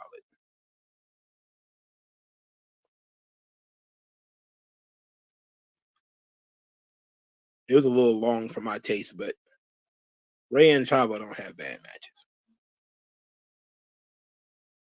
Chavo Classic. They're not calling them that yet, but they got around to it.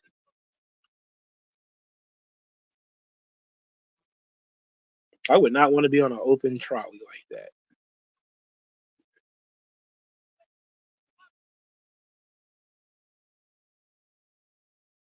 That thing get hit by a car, you fooped. God, Josh Matthews.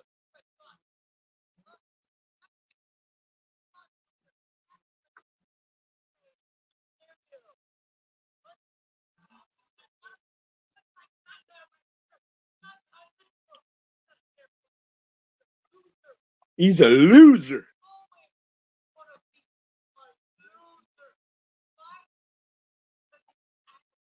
Oh God.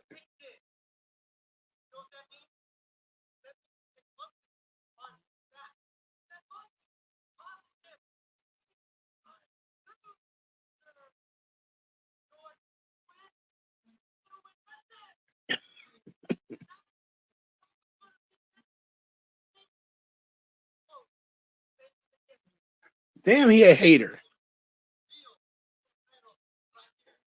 He's an addict. He's an addict. That means he's a loser. That don't necessarily mean he's a loser, but it doesn't help. Oh no, it's Big Show. Oh no. Oh no. Career highlights. PhD in thugonomics. That's a career highlight. Is he has a PhD in thugonomics. Very serious stuff here from the World Wrestling Federation. I guess you got to put something right there. I don't think he ever won the U.S. title yet, but Jesus Christ. Jordan Peterson and Bret Hart. Wow, that's crazy. Oh, man. It probably turned into Bret Hart complaining about Jordan Peterson. I loves me some Kurt Angle. 500 pounds. Wow. 500 pounds of human excrement. Big Show was the worst. You guys don't understand. Big Show was the worst, bro. Like, legit not good. Long time not good. I mean, never been good. Most people laughed at the shit John Cena was saying. You know, people didn't get offended. And, well, I'm glad people kind of got over things, but ugh. He's a United States champion. United States champion, my dick stick. How much do I pay for this book? $9? Okay. Look at this fat fool. I can't believe Kurt Angle spent so much of his life wrestling this guy.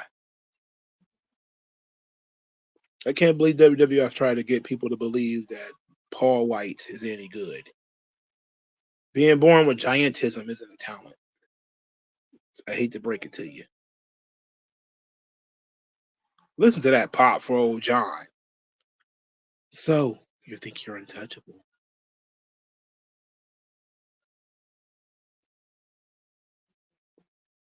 Vegas of Thugonomics.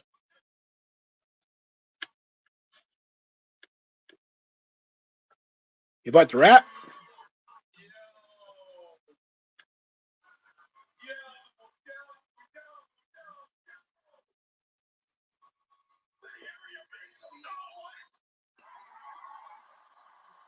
He got the biggest pop since Goldberg was out here.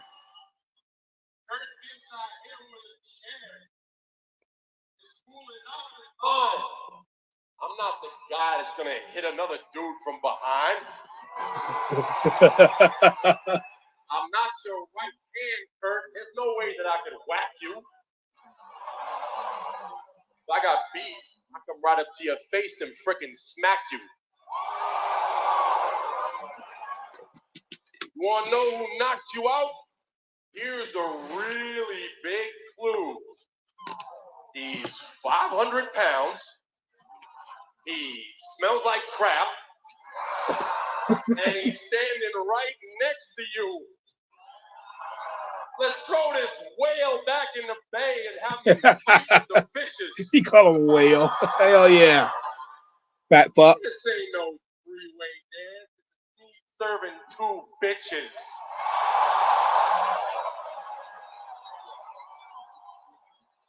No way out is my house. Check the chain and the lock. These people will hang from my words. You two can swing from my... Well, John Cena is an equal opportunity insulter. You know what? I did not even peep that until now. The chains and everything that kind of goes with the motif of John Cena. I guess if I had to venture a guess, that they probably went into this show considering putting John Cena over in this match. You know, it probably would have been a better idea for them to do Cena versus Lesnar at WrestleMania this year, and having Cena go over. But people would have accepted it, I think, at least to a degree. But I'm glad Eddie got his shot, and I'm glad we got Eddie and Kurt. That was great. That was tremendous. Mid 2000 John Cena attire was the best. Custom chain gang jerseys went hard. Yeah, it was basically a mirror of the rap culture at the time, where everybody was wearing jerseys. Jersey culture was nuts. That shit was so frustrating. It was getting on my nerves. Dudes were spending hundreds of dollars on jerseys. Dudes was going to the flea market and buying hundreds of dollars in jerseys, knockoffs. Oh, got it. What? They gave Big Show the world. Oh my goodness! Everything about Big Show in 2012 was a disaster. Isn't that when he beat Sheamus or something like that? Or was it Sheamus or was it Alberto Del Rio? I don't remember which one it was, but it was awful. There's nothing good about Big Show except for his daddy dying and the Big Boss Man making fun of him for it. Max Caster should take notes from this John Cena promo, or should we build a time machine to throw him in 2004 when Cena was on the rise? If you listen to what he did, he basically just did John Cena. John Cena does the exact same. Well, fight, scratch that, reverse it. Max Caster does the exact same thing John Cena used to do. He just does it to a beat. The thing is, people started getting offended by Max Caster's raps, and that didn't help him none at all. And that's why a lot of people are mad at Max Caster right now, is because as long as he was making fun of WWE and taking cheap shots at former WWE guys, they loved him. And then he started doing pop culture stuff and some lightweight political stuff. And folks were like, no, you can't do that. You can't say that. You can't say that. And that's kind of where the rest of the AEW fans have outgrown Max Caster and they want him to go away. Even though without him, Anthony Bones has got nothing. That man don't even have a job without Max Caster. It's crazy because the Acclaimed were the top act in AEW for a long time, but then out of nowhere, they're in the toilet. 2004, John Cena would murder Max Caster in a rap battle. Easily. Because Max Caster sucks. But the style would be pretty much the same. He beat Sheamus at Hell in a Cell. Ugh. Woo. Stinky. Not just that Big Show won, but hell. Was it a Hell in a Cell match? Certainly wasn't, right? I know they had 100 matches, Big Show and Sheamus. That was killing me. That was getting on my goddamn nerves, bro. That was beating my ass. They forever put Kurt Angle in triple threat matches, for God's sake, bro. Especially these number one contender joints.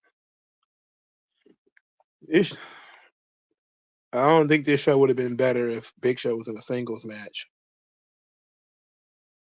But he was in the main event of the next No Way Out too in a triple threat match. Big Show was. He wrestled in that triple threat. What was that? No, it was not a triple threat match. It was a steel cage barbed wire match against JBL. A match I still have not seen.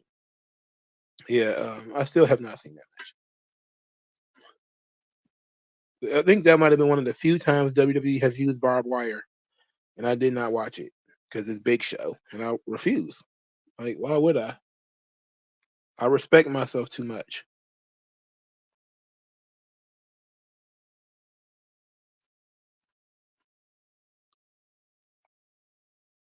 You gotta love yourself, man. Love yourself. Stop watching Big Show matches. If I wasn't doing this watch along, I probably would have fast forwarded through this joint, even though it got Kurt Angle and John Cena in it. I very rarely skip through things when I'm watching the show because I want to remember stuff. But Big Show, the temptation is there. I swear to God, the temptation to skip through everything is just right goddamn there.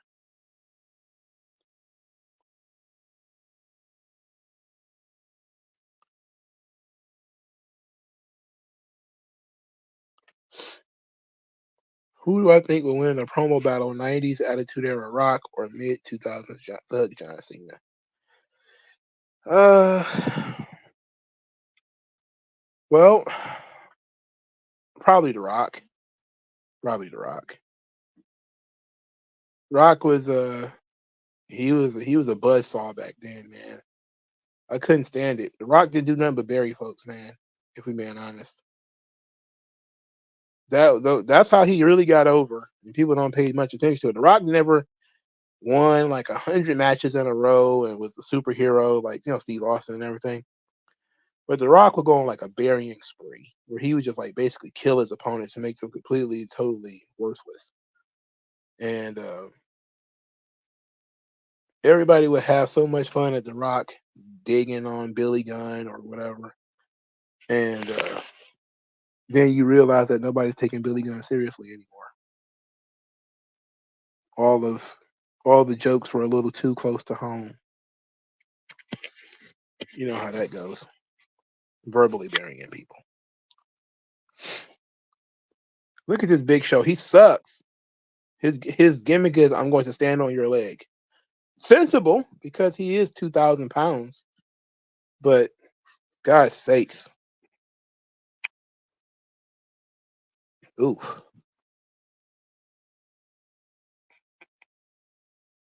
Mid 2000s Thug Cena kind of did the same. He would bury people on the mic too. Not like The Rock though. The Rock was humiliating guys. You know, Cena would tell you it's like a dick or some weird shit like that. But The Rock was making fun of how people walked and making fun of how they talked, and it was too much. It was too far.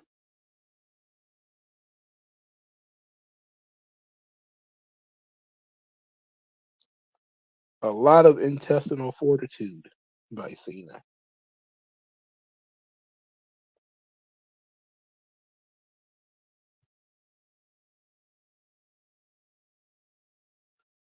Oh my God, Big Show. Whoever thought Big Show working in a main event, well, a singles match at WrestleMania was the right move. Should have been fired. And since I know it was Vince, OG should have been retired 20 years ago.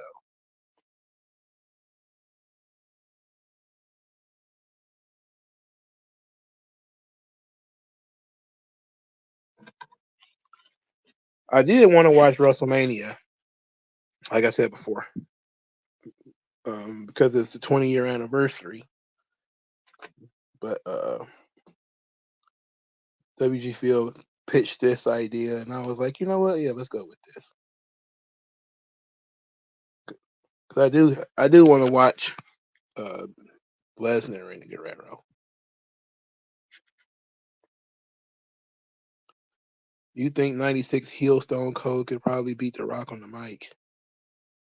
Hell no, son. You ran away in shame.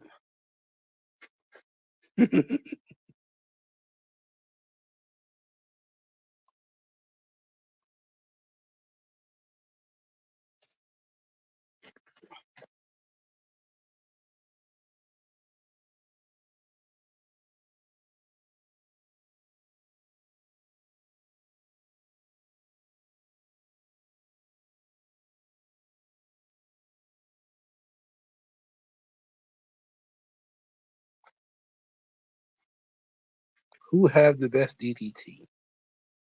You mean other than Jake Roberts? Because that's the obvious answer. Uh,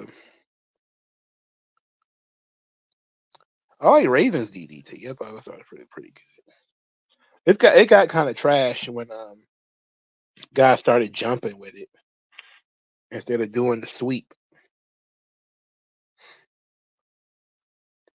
Roman Reigns beat 2 former UFC heavyweight champions. Matt Riddle was not a heavyweight, and he was not a champion in UFC at all. When you put the letter S in front of Hitman, you get my exact opinion of Bret Hart.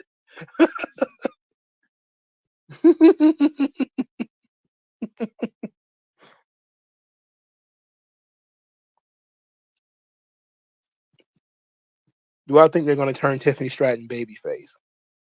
Um, mm, mm. I don't think so. I don't think it would be prudent to do that. Yeah, the crowd likes her, but I don't think that would be smart. Bailey's going to need opponents, and Tiffany Stratton's right there.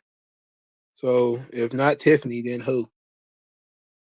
Because she's going to tear through damage control pretty quickly, and they probably going to do a series of matches with damage control, I would imagine.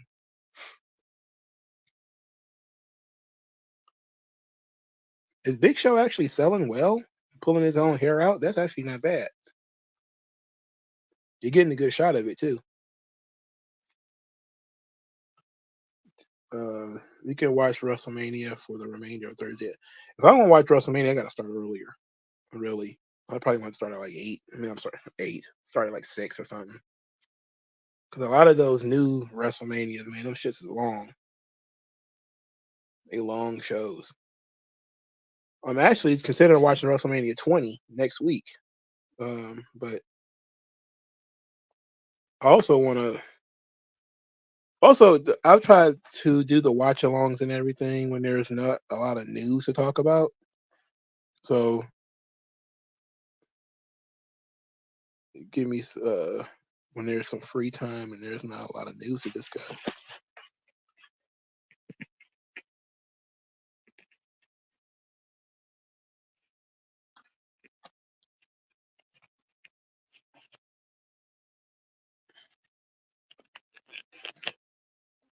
It's kind of weird how people around my age is now superstars. I'm only a year younger than Thea Hale.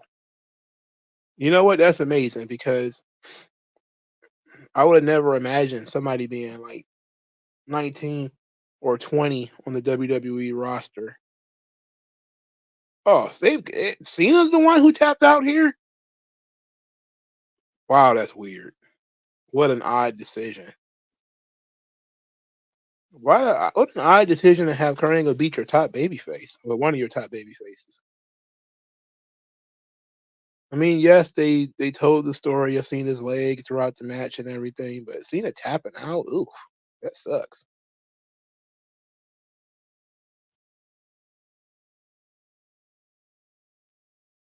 I used to like it used to be fun, man. Like my mom used to babysit this kid, right? He was a young guy. And well, he was literally like 3, 4 years old. He was a big fan of John Cena. And he used to always every time he was come over, right, he would want to watch Kurt Angle, not Kurt Angle, but he want to watch Brock Lesnar versus John Cena. He always want to watch it. So one time, I got so sick of watching it because I didn't have a problem playing it for him, but he always wanted to watch the 2012 match because Cena won that match. One time, I played the Brock Cena match that Cena lost, the one from what year was that? Like 2003 or something like that. And it was just a little joke on my part, and he was into it until Cena lost, and then he was like, "What? What? How did this happen?" He would never, ever, ever ask me to watch Brock Lesnar versus John Cena again. But I broke the cycle. I broke the cycle. But eventually, I ended up playing it for him again. But he was a big fan of that match. That's when I started realizing how much kids like John Cena.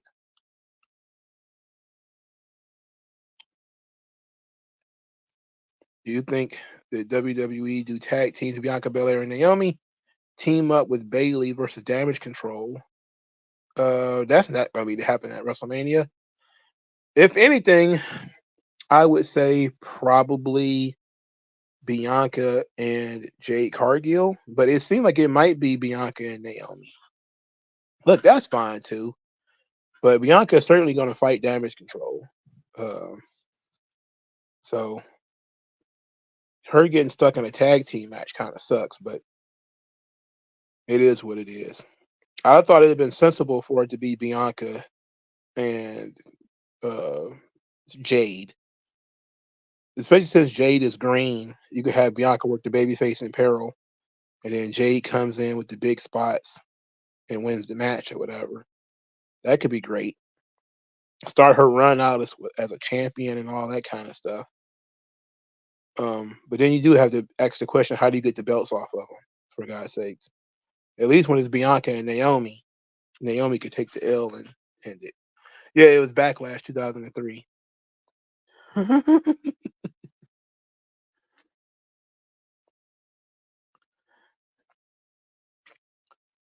GK Aaron loved Brock versus Cena. Just didn't like how Cena got his ass whipped. But I think that's the part that the kid liked is that Cena was down, out, getting absolutely drum beat, and still managed to win. He didn't like the idea of Cena not winning.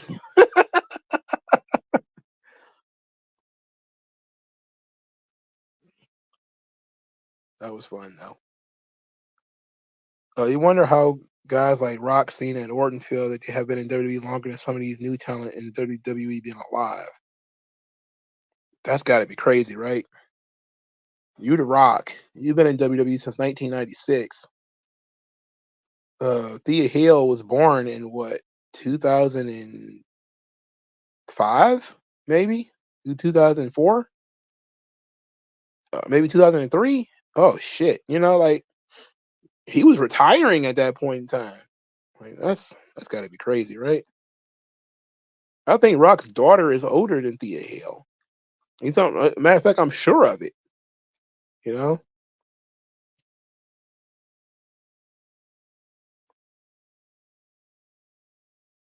look at how over Eddie is. That's crazy.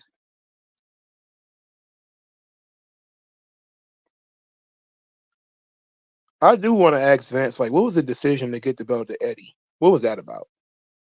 Because it seems random to me as a guy who was, not watching wrestling at the time. It seemed odd to me that Eddie would be the guy to get the shot. It would have seemed more sensible that if we got to get the belt off Brock, we would have put it on Kurt. That would have probably would have been like the most obvious choice. You know, like oh yeah, we got to get this belt off Brock. Put it on Kurt. Shit, he do a job to Kurt. Brock and Kurt they get along. They share pills and everything. What do you think they're gonna do with Nia Jax? Well, I thought they might have her wrestle Jade Cargill, and I still think they will. And if they switched it to Bianca and Naomi versus Damage Control for the women's tag team belts, then perhaps I will see that they probably have Jade Cargill wrestle in a singles match against Nia Jax. She's only a year older than Thea. Oh my goodness. Oh my. Oh have mercy. That's crazy. That's a very important year right there. Tiffany Stratton's born in 1999, and The Rock became world champion in '98. Wait, that would make Tiffany Stratton almost 25. She can't be that old. She was born in '99 for real? I thought she was younger than that. She's still a prodigy, for God's sake. I thought she was also born in like 2001 or something like that.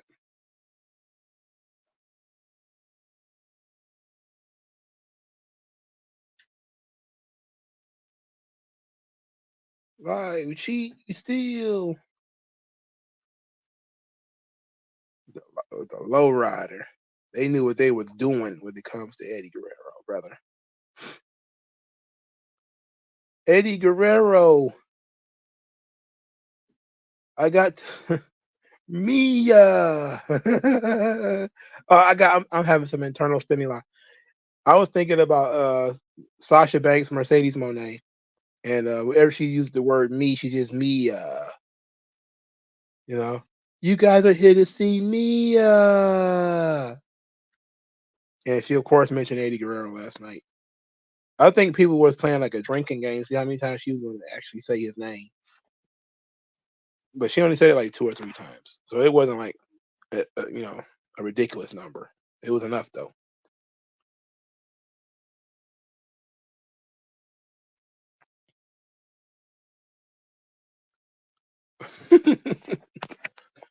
I don't know, man. I don't think Brett likes much of anything. I don't see how I tried to watch that dungeon shit that he was putting over as being great, and I saw the young lady that he was talking about was really good, and I didn't see anything special out of her. But then again, I didn't pay that much attention either. I actually found that the girls that Booker T got have more potential, even though the division is not as deep as it used to be.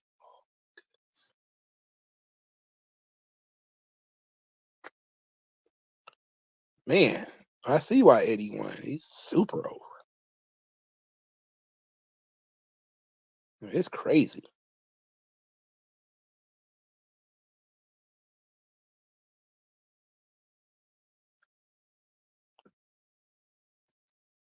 That's main event over right there. Yeah.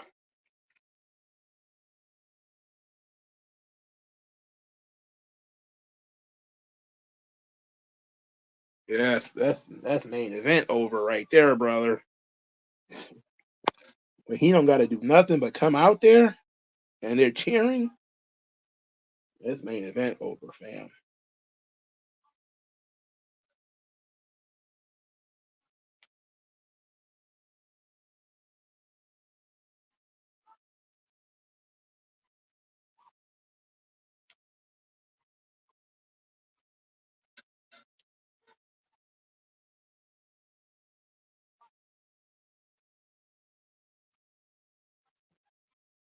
You ain't nothing.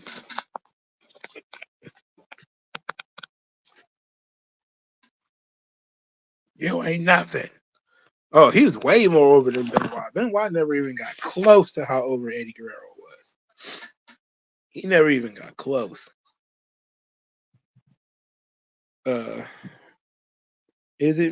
Top Dog says, is it me or does the new young talent like Thea Hale and Tiffany Stratton better than the wrestlers in their 30s and 40s that have been in WWE for years?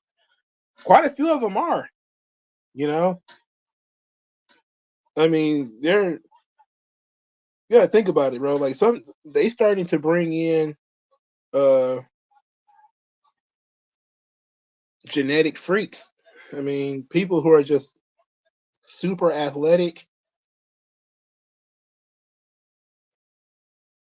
Some of them, like Thea Hill, had previous history wrestling though. So her getting as over as she has been with this gimmick has really helped. But she's like an absolute prodigy too. She's still very young.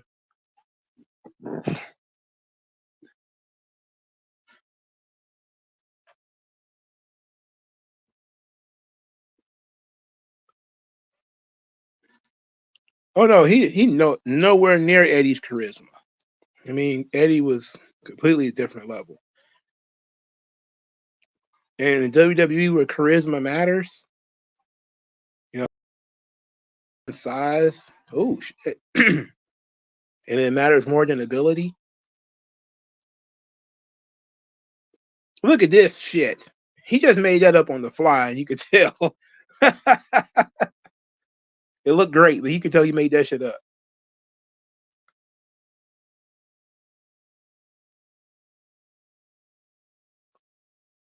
I would love to hear Brock Lesnar talk about some of the stuff that he was involved with. It sucks that he hates doing interviews and everything because I think a Brock Lesnar story or he sat down and did a podcast and talked about wrestling Eddie Guerrero and dropping the belt to him and all this kind of stuff would be amazing. I probably would look. Maybe if I read his book again, I can remember what he said about Eddie in his book. But I remember him just talking about how miserable he was at this time. He just wanted to get out of there.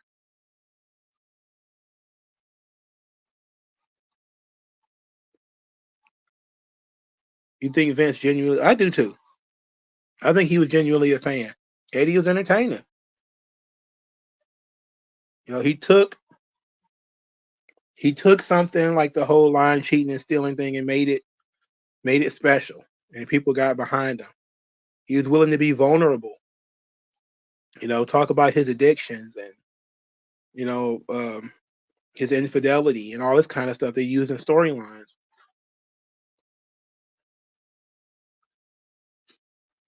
That's being a team player for you, brother.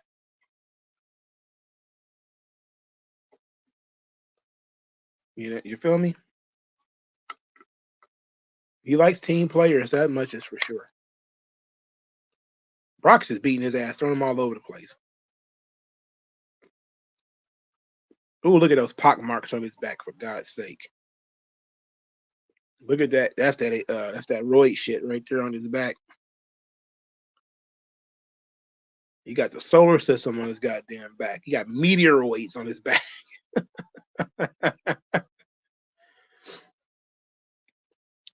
Ike Denard says he didn't know Eddie had a third daughter until last year when he watched the Ray and Eddie A&E documentary. That's crazy because I knew about her because I watched the actual WWE documentary, and she's in it. The youngest one is not Vicky's daughter. That's after Eddie and Vicky had broken up. So I guess technically it's not. Well, is it infidelity? Kind of, but not really. Also, Thea Hill was born in 2003. It gets the business better than half the people in WWE. Kind of sad. She certainly gets it better than people in AEW. That's for sure. And just imagine if she's allowed to continue to grow, how good she'll be in 2 or 3 years. Like, I think that if you just let her do her, she could be one of your, especially a top baby face in your company in 2 or 3 years. For sure. And maybe even sooner, depending on if you're willing to, depending on how long like Becky Lynch and Charlotte and all them hang around. She could actually move up the card quicker. Bruce Pritchard said, "Oh boy, you know what? I actually believe that. I'm gonna believe Bruce on this one. There is that picture of Eddie and Vince, hugging and all that. Eddie calling his wife and all that stuff. That seemed like it's the kind of thing that Vince would really, really like.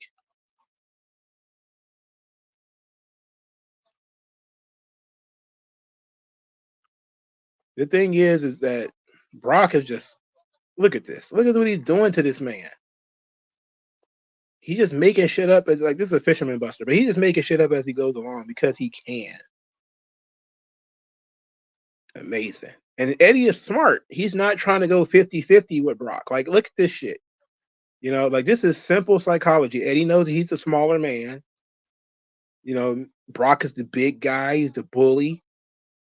Let Brock get his shit in. You going over anyway, so you might as well go ahead and sell. Make Brock look good. Because it makes you look good when you come out of it as the winner in the end, right? This is what we mean by when you work indie style, you try to go 50-50 all the time.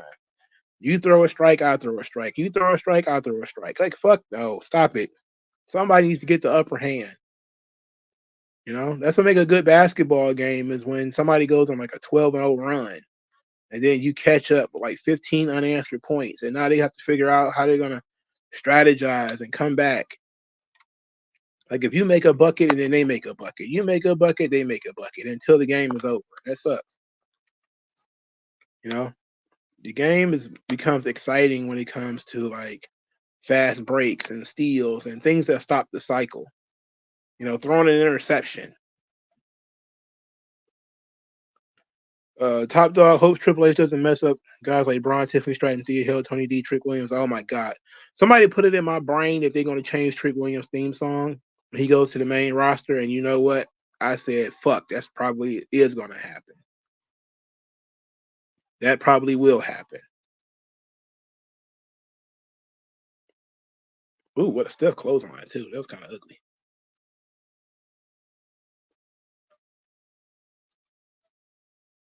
You could tell Eddie is working, carrying him through this match, but it doesn't matter because Brock knows what he's doing, too. He's been doing this for a little while at this point, 2 years. That's still pretty green, but he knows how to get his shit in, and he knows what his job is. Ooh, that back suplex was nasty. Oh, that Jada Parker. Oh my God. Oh my word, dude. Those chicks in NXT are crazy, man. Those chicks in NXT they just bad for no reason, cuz it's like a baddie warehouse sitting there, man. It's crazy that Jada Parker is something else. She's next level. She came out of nowhere. Like Jasmine Nick said, we've been seeing pictures of her for a minute before she even got on TV. Same thing with Lola Vice.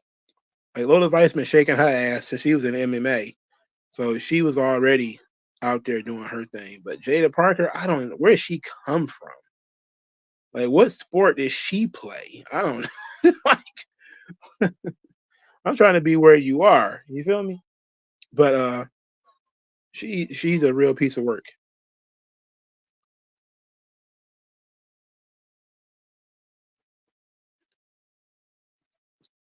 Who am I more a fan of? I was definitely more a fan of Trick Williams. Carmelo Hayes is good and all, but Trick he's something else. He got more charisma, more personality. You know, he doesn't got the work element down yet, but it don't matter. It'll come to him. You know.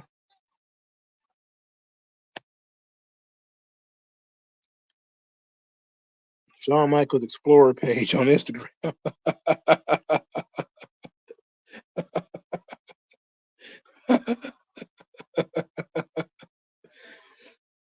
Somebody check his TikToks. She was a soccer player at LSU. Oh, not bad. Not bad. Not as bad as she is, man. I don't know if she can get me to watch a soccer game. I don't know if she can get me to watch a soccer game. Uh, WG Fields says he permanently quit if Tripp screws over guys for Gargano, trying to make Gargano work in 2030. You know what? I've already accepted that there's certain people he just won't give up on. Gargano is probably one of those guys. Shayna Baszler, for some reason, is one of those people. Ivar. I mean, you got guys like Apollo Crews who are singles acts that can't work. I understand when to use Ivar. I can understand that. But every week, really? He's the guy you throw on main event because you're waiting for his tag team partner to heal up.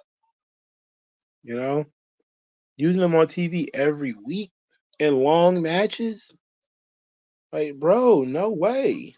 He gets more TV time than Dominic Mysterio now.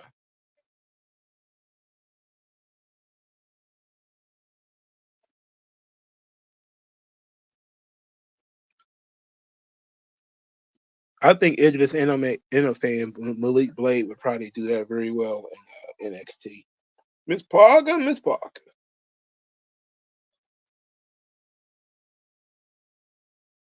It would have to be black guys. Anybody else, they'd be trying to act like it was a racial thing. I'm surprised they wouldn't. I would imagine they didn't do anything like that because it would be considered catcalling. That's like attempted rape, attempted murder right there. Is that a heel hook?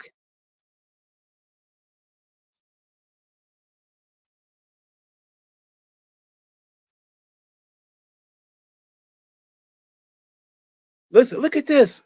the crowd just erupted because Eddie put on an offensive submission hold. You know Brock is not about to tap to no goddamn STF. When will you see Brock Lesnar lose to a non-finisher? But people are super excited for this. I wish, I remember reading about Eddie winning the title on the dirt sheets. I don't remember if people knew he was winning it beforehand. I also remember like dirt sheet guys calling him a fag. They called everybody fags though.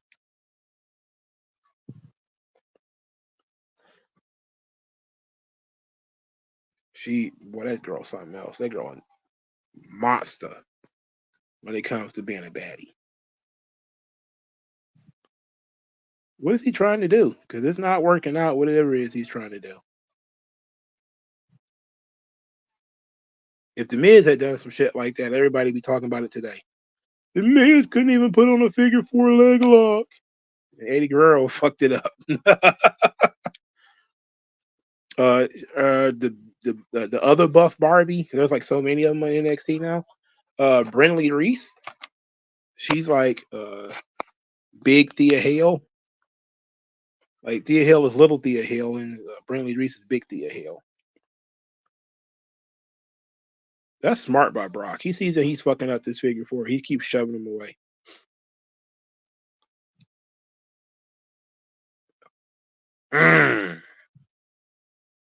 Crowd died again.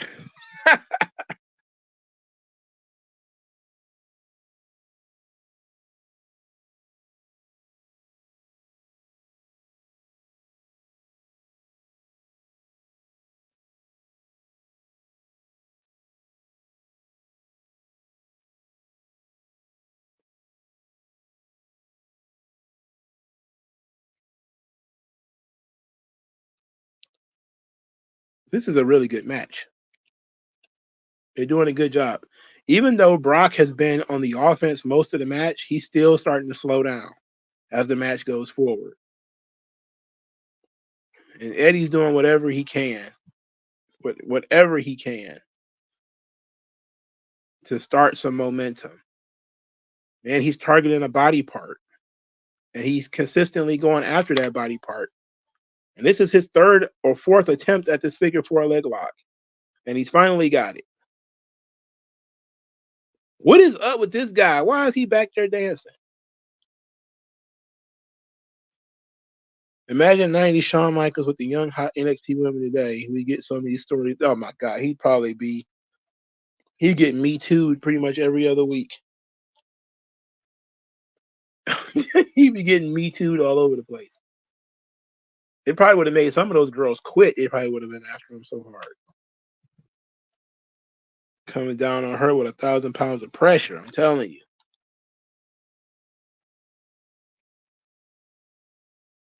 Especially Jada Parker, boy. They'd have been on her like spoiled, like the flies on spoiled food.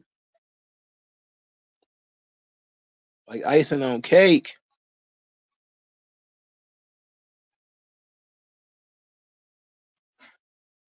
NXT got to be a sex village, like the Olympics. After I heard about that, the Olympics and all that kind of stuff, I figured every intergender locker room is like that, or every intergender roster is pretty much the girls and the guys are fucking in high numbers. Especially with how quickly they get together and break up, and then they start dating somebody else that's in the locker room too. Like she's smooching with this one dude in the locker room, and then out of nowhere they break up. She's smooching some other guy in the locker room too. It's like, God damn, you know they got to be in there getting it all. He's having a lot of sunny days. One too many. I think Sean and Eddie was playing for WrestleMania 22, according to fucking Stephanie. I don't know how, if you want to take Stephanie seriously. But that was the plan. Eddie was supposed to be the world champion, and he was going to defend against Shawn Michaels at WrestleMania. But I wish we'd have got there. I wish we would have got there. I wonder what would have happened. I think Eddie probably would have had a fit because Sean would have been. They might have been able to work it out, but Eddie was kind of a stickler for how he worked, and I think him and Sean would have had a fantastic match. But they probably would have hated each other afterwards. They probably would have got on each other's nerves afterwards. Because who's the fuck gonna call the match? That's what I want to know. Eddie or Sean? It certainly would have been Sean, right? And I don't think Eddie would have liked that very much. Oof, what a spine buster.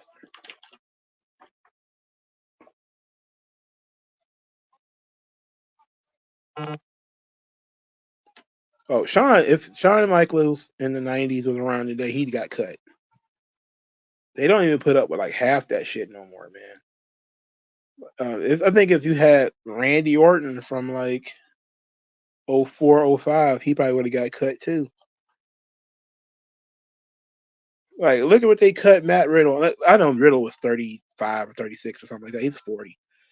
But he got cut for behavioral issues, essentially. And he knew it. You know, he was Velveteen Dream. He pretty much got cut for uh over those kinds of issues too. And he knew it. You know, these people are not dumb.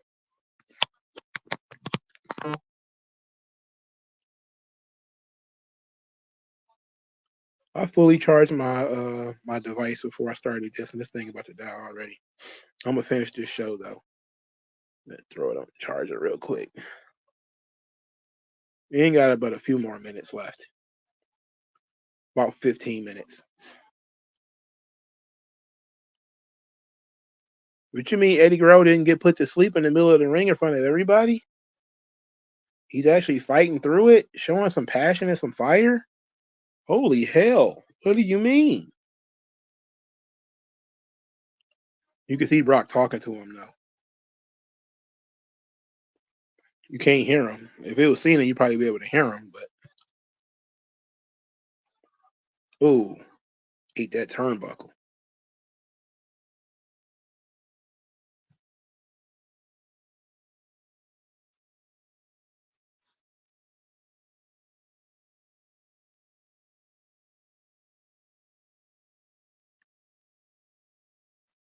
I think he'd be tweeting recklessly. If Sean was on Twitter today, he'd be tweeting recklessly as hell. It'd be tweet, tweet, delete pretty much every other day. And he begins fined, suspended, and he'd eventually cut him. You know, especially since he ended up testing positive for like roids at the time too. They'd have been, man, they'd have got rid of that fucking guy. Just die. Just die.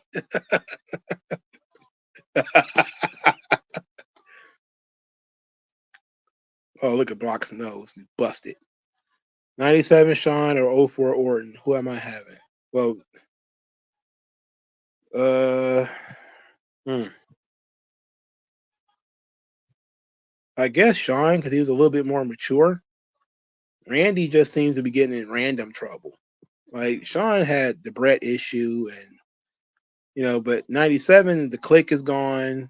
He's still, on drugs and out of his mind, but he doesn't have too many accomplices anymore. In 95 or something like that, Sean had to be unbearable, dog. Because Nash is there, Hall is there, Waltman's there, and it's got to be a disaster dealing with Shawn Michaels at that point. But once, like, 2/5 of the click was gone, I would imagine he was a little bit easier to deal with.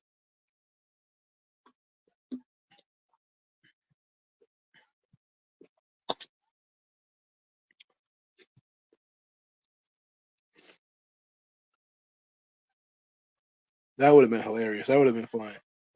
Somebody should get a 90s Brett Twitter account going with him saying all the degenerate stuff and everybody sucks and everything sucks. That would be fun. Tweet like Bret Hart in 1997.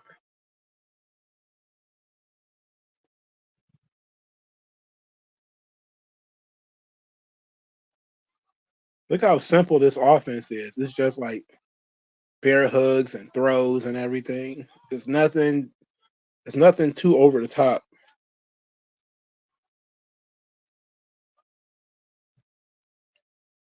Court Bauer talked about Eddie versus Sean in a 2013 interview. Also, Brett versus Vince street fight. I really hate that they did that. That Brett versus Sean. That Brett versus Vince thing. I get why they did it, but I really hate that they did that.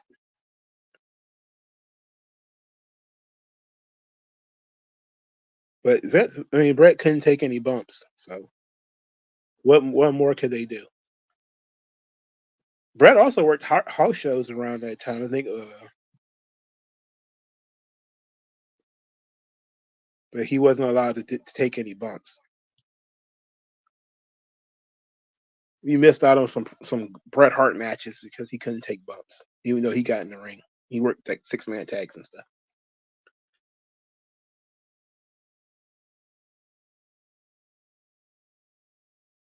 I think he was pitching a fit back there dealing with Sean Ass. Most people did, and guys over the years have not been shy talking about their dealings with Shawn Michaels in the '90s. From Bam Bam Bigelow to Shane Douglas to Mabel to Ahmed Johnson to most recently, of course, Undertaker. Just uh, everybody. So many people in the locker room just had a problem with this one guy. He certainly would have got canceled and fired today. I don't think he would have blossomed into much of anything. Oh, here come the three amigos. We starting to come back. We starting that comeback. The crowd's starting to wake up.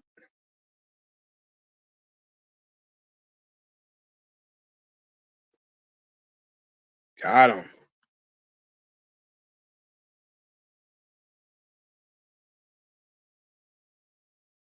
Yeah.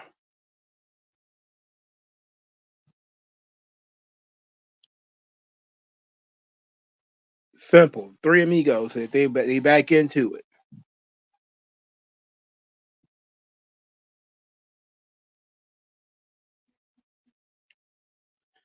They were planning it back in 22 with Sean versus Eddie, which explained the Sean versus Vince in the street fight. Hmm. What is that? What do those two things have to do with each other? That's what I want to know. Vince had problems with pretty much everybody. He had to deal with Warrior too. About Ultimate Warrior in 1990, 1991. He was a nut. And it wasn't like drugs and alcohol. He was just a general crazy person. And he had to deal with Randy Savage, who's also a generally psychotic human being. And Sid, who is also psychotic. You know, I'm just talking detached from reality, would rather actually go play softball than work. I mean, just the murderer's row of nut jobs Spencer had to deal with. How could he not be? How could he be anything but crazy to deal with these people?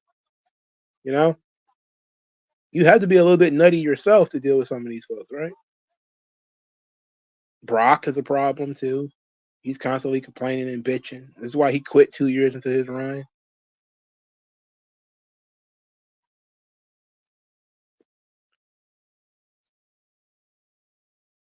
Man, this ref bump and all this kind of stuff is very unnecessary, but I see why they did that.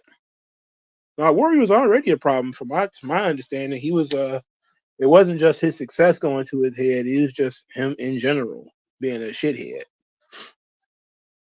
He wasn't very well liked even by the people that he was dealing with. Like Sting. Sting said that they would have killed each other. They weren't even together that long. Goldberg comes back for a second helping. Now the crowd is up. They all the way in. Nah. They all the way bought in. I said everybody who was sitting down before is standing up now. Everybody who was sitting down before they standing up now. They didn't.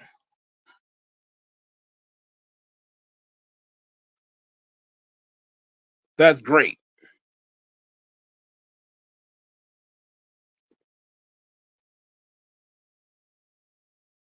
Look how they milking this though. They milking the shit out of it. And Brock's smiling. They milking the shit out of this joint. Oh, okay. I see what you mean.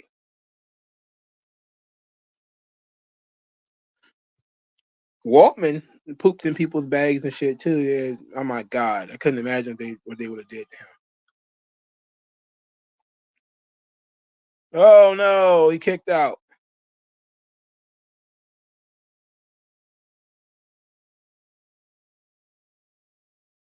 I mean, Hogan is a disaster, bro. Like, at least with Hogan, he's gonna be somewhat professional. He's paranoid and everything, but give Hogan what he wants, and it is what it is. You don't damage the Hulkamania, brother. But Shawn Michaels, I don't know, man, because he's talking about drugs and alcohol and a bunch of other shit, and who knows what kind of mental problems he might have had going on. And then he's messing around with the girls. It's like I don't know, man. Why would you want those problems? I mean, Hogan gonna drain your fucking dry, but at the very least, he gonna show up, do his business, and he's gonna try to pitch something that's gonna draw him some money. Sean's gonna refuse to do jobs and just generally be disagreeable.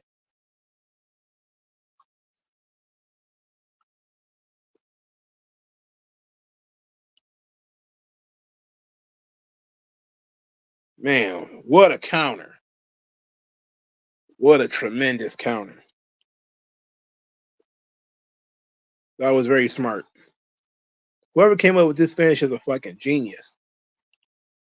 Him countering the F5 was amazing.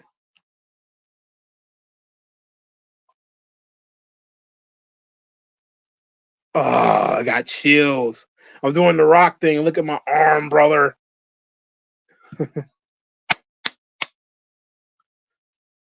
20 years later, this shit still hit like crack. He just dumped in the crowd. Hell yeah. Insurance risk, who cares, bro? Look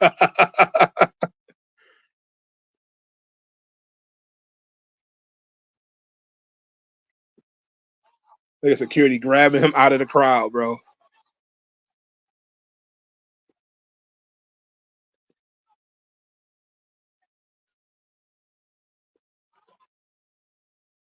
He got handed the belt outside the ring. I didn't even notice that. Usually when they give him the belt, they give him the belt in the ring. But Eddie jumped out the ring immediately. The adrenaline just sent him into the crowd.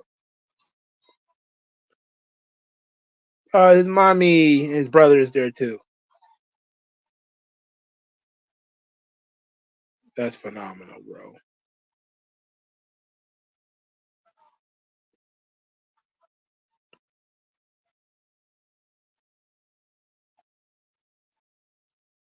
He's on the desk now. This is a happy man right here. This is happiness, right?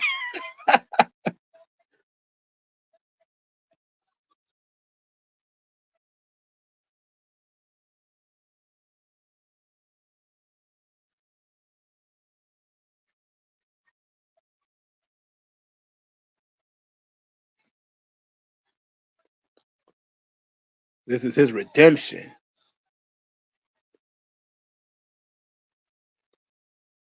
This is phenomenal.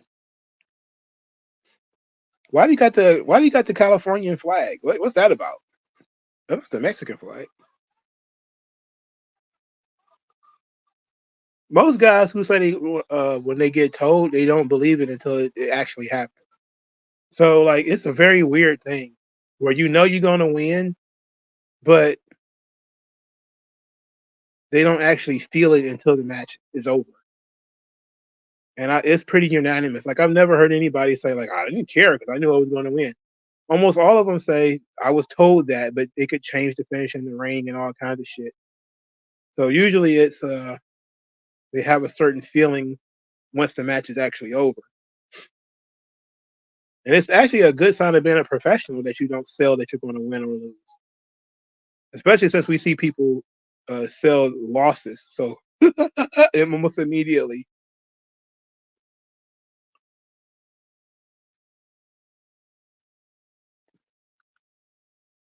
What a very mid show. What an absolutely fantastic finish. Eddie Guerrero wins the WWF Championship. Man, what a time that was. What a guy Eddie is. Well deserved, well earned. I say nothing negative about Eddie, but that show, unfortunately, he was the main event of that show because that show featured Rhino and Hardcore Holly. I wanted to rip my goddamn eyeballs out of my head.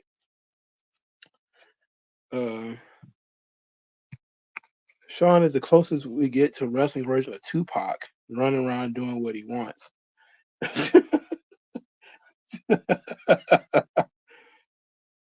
Doing what he damn well please on national television.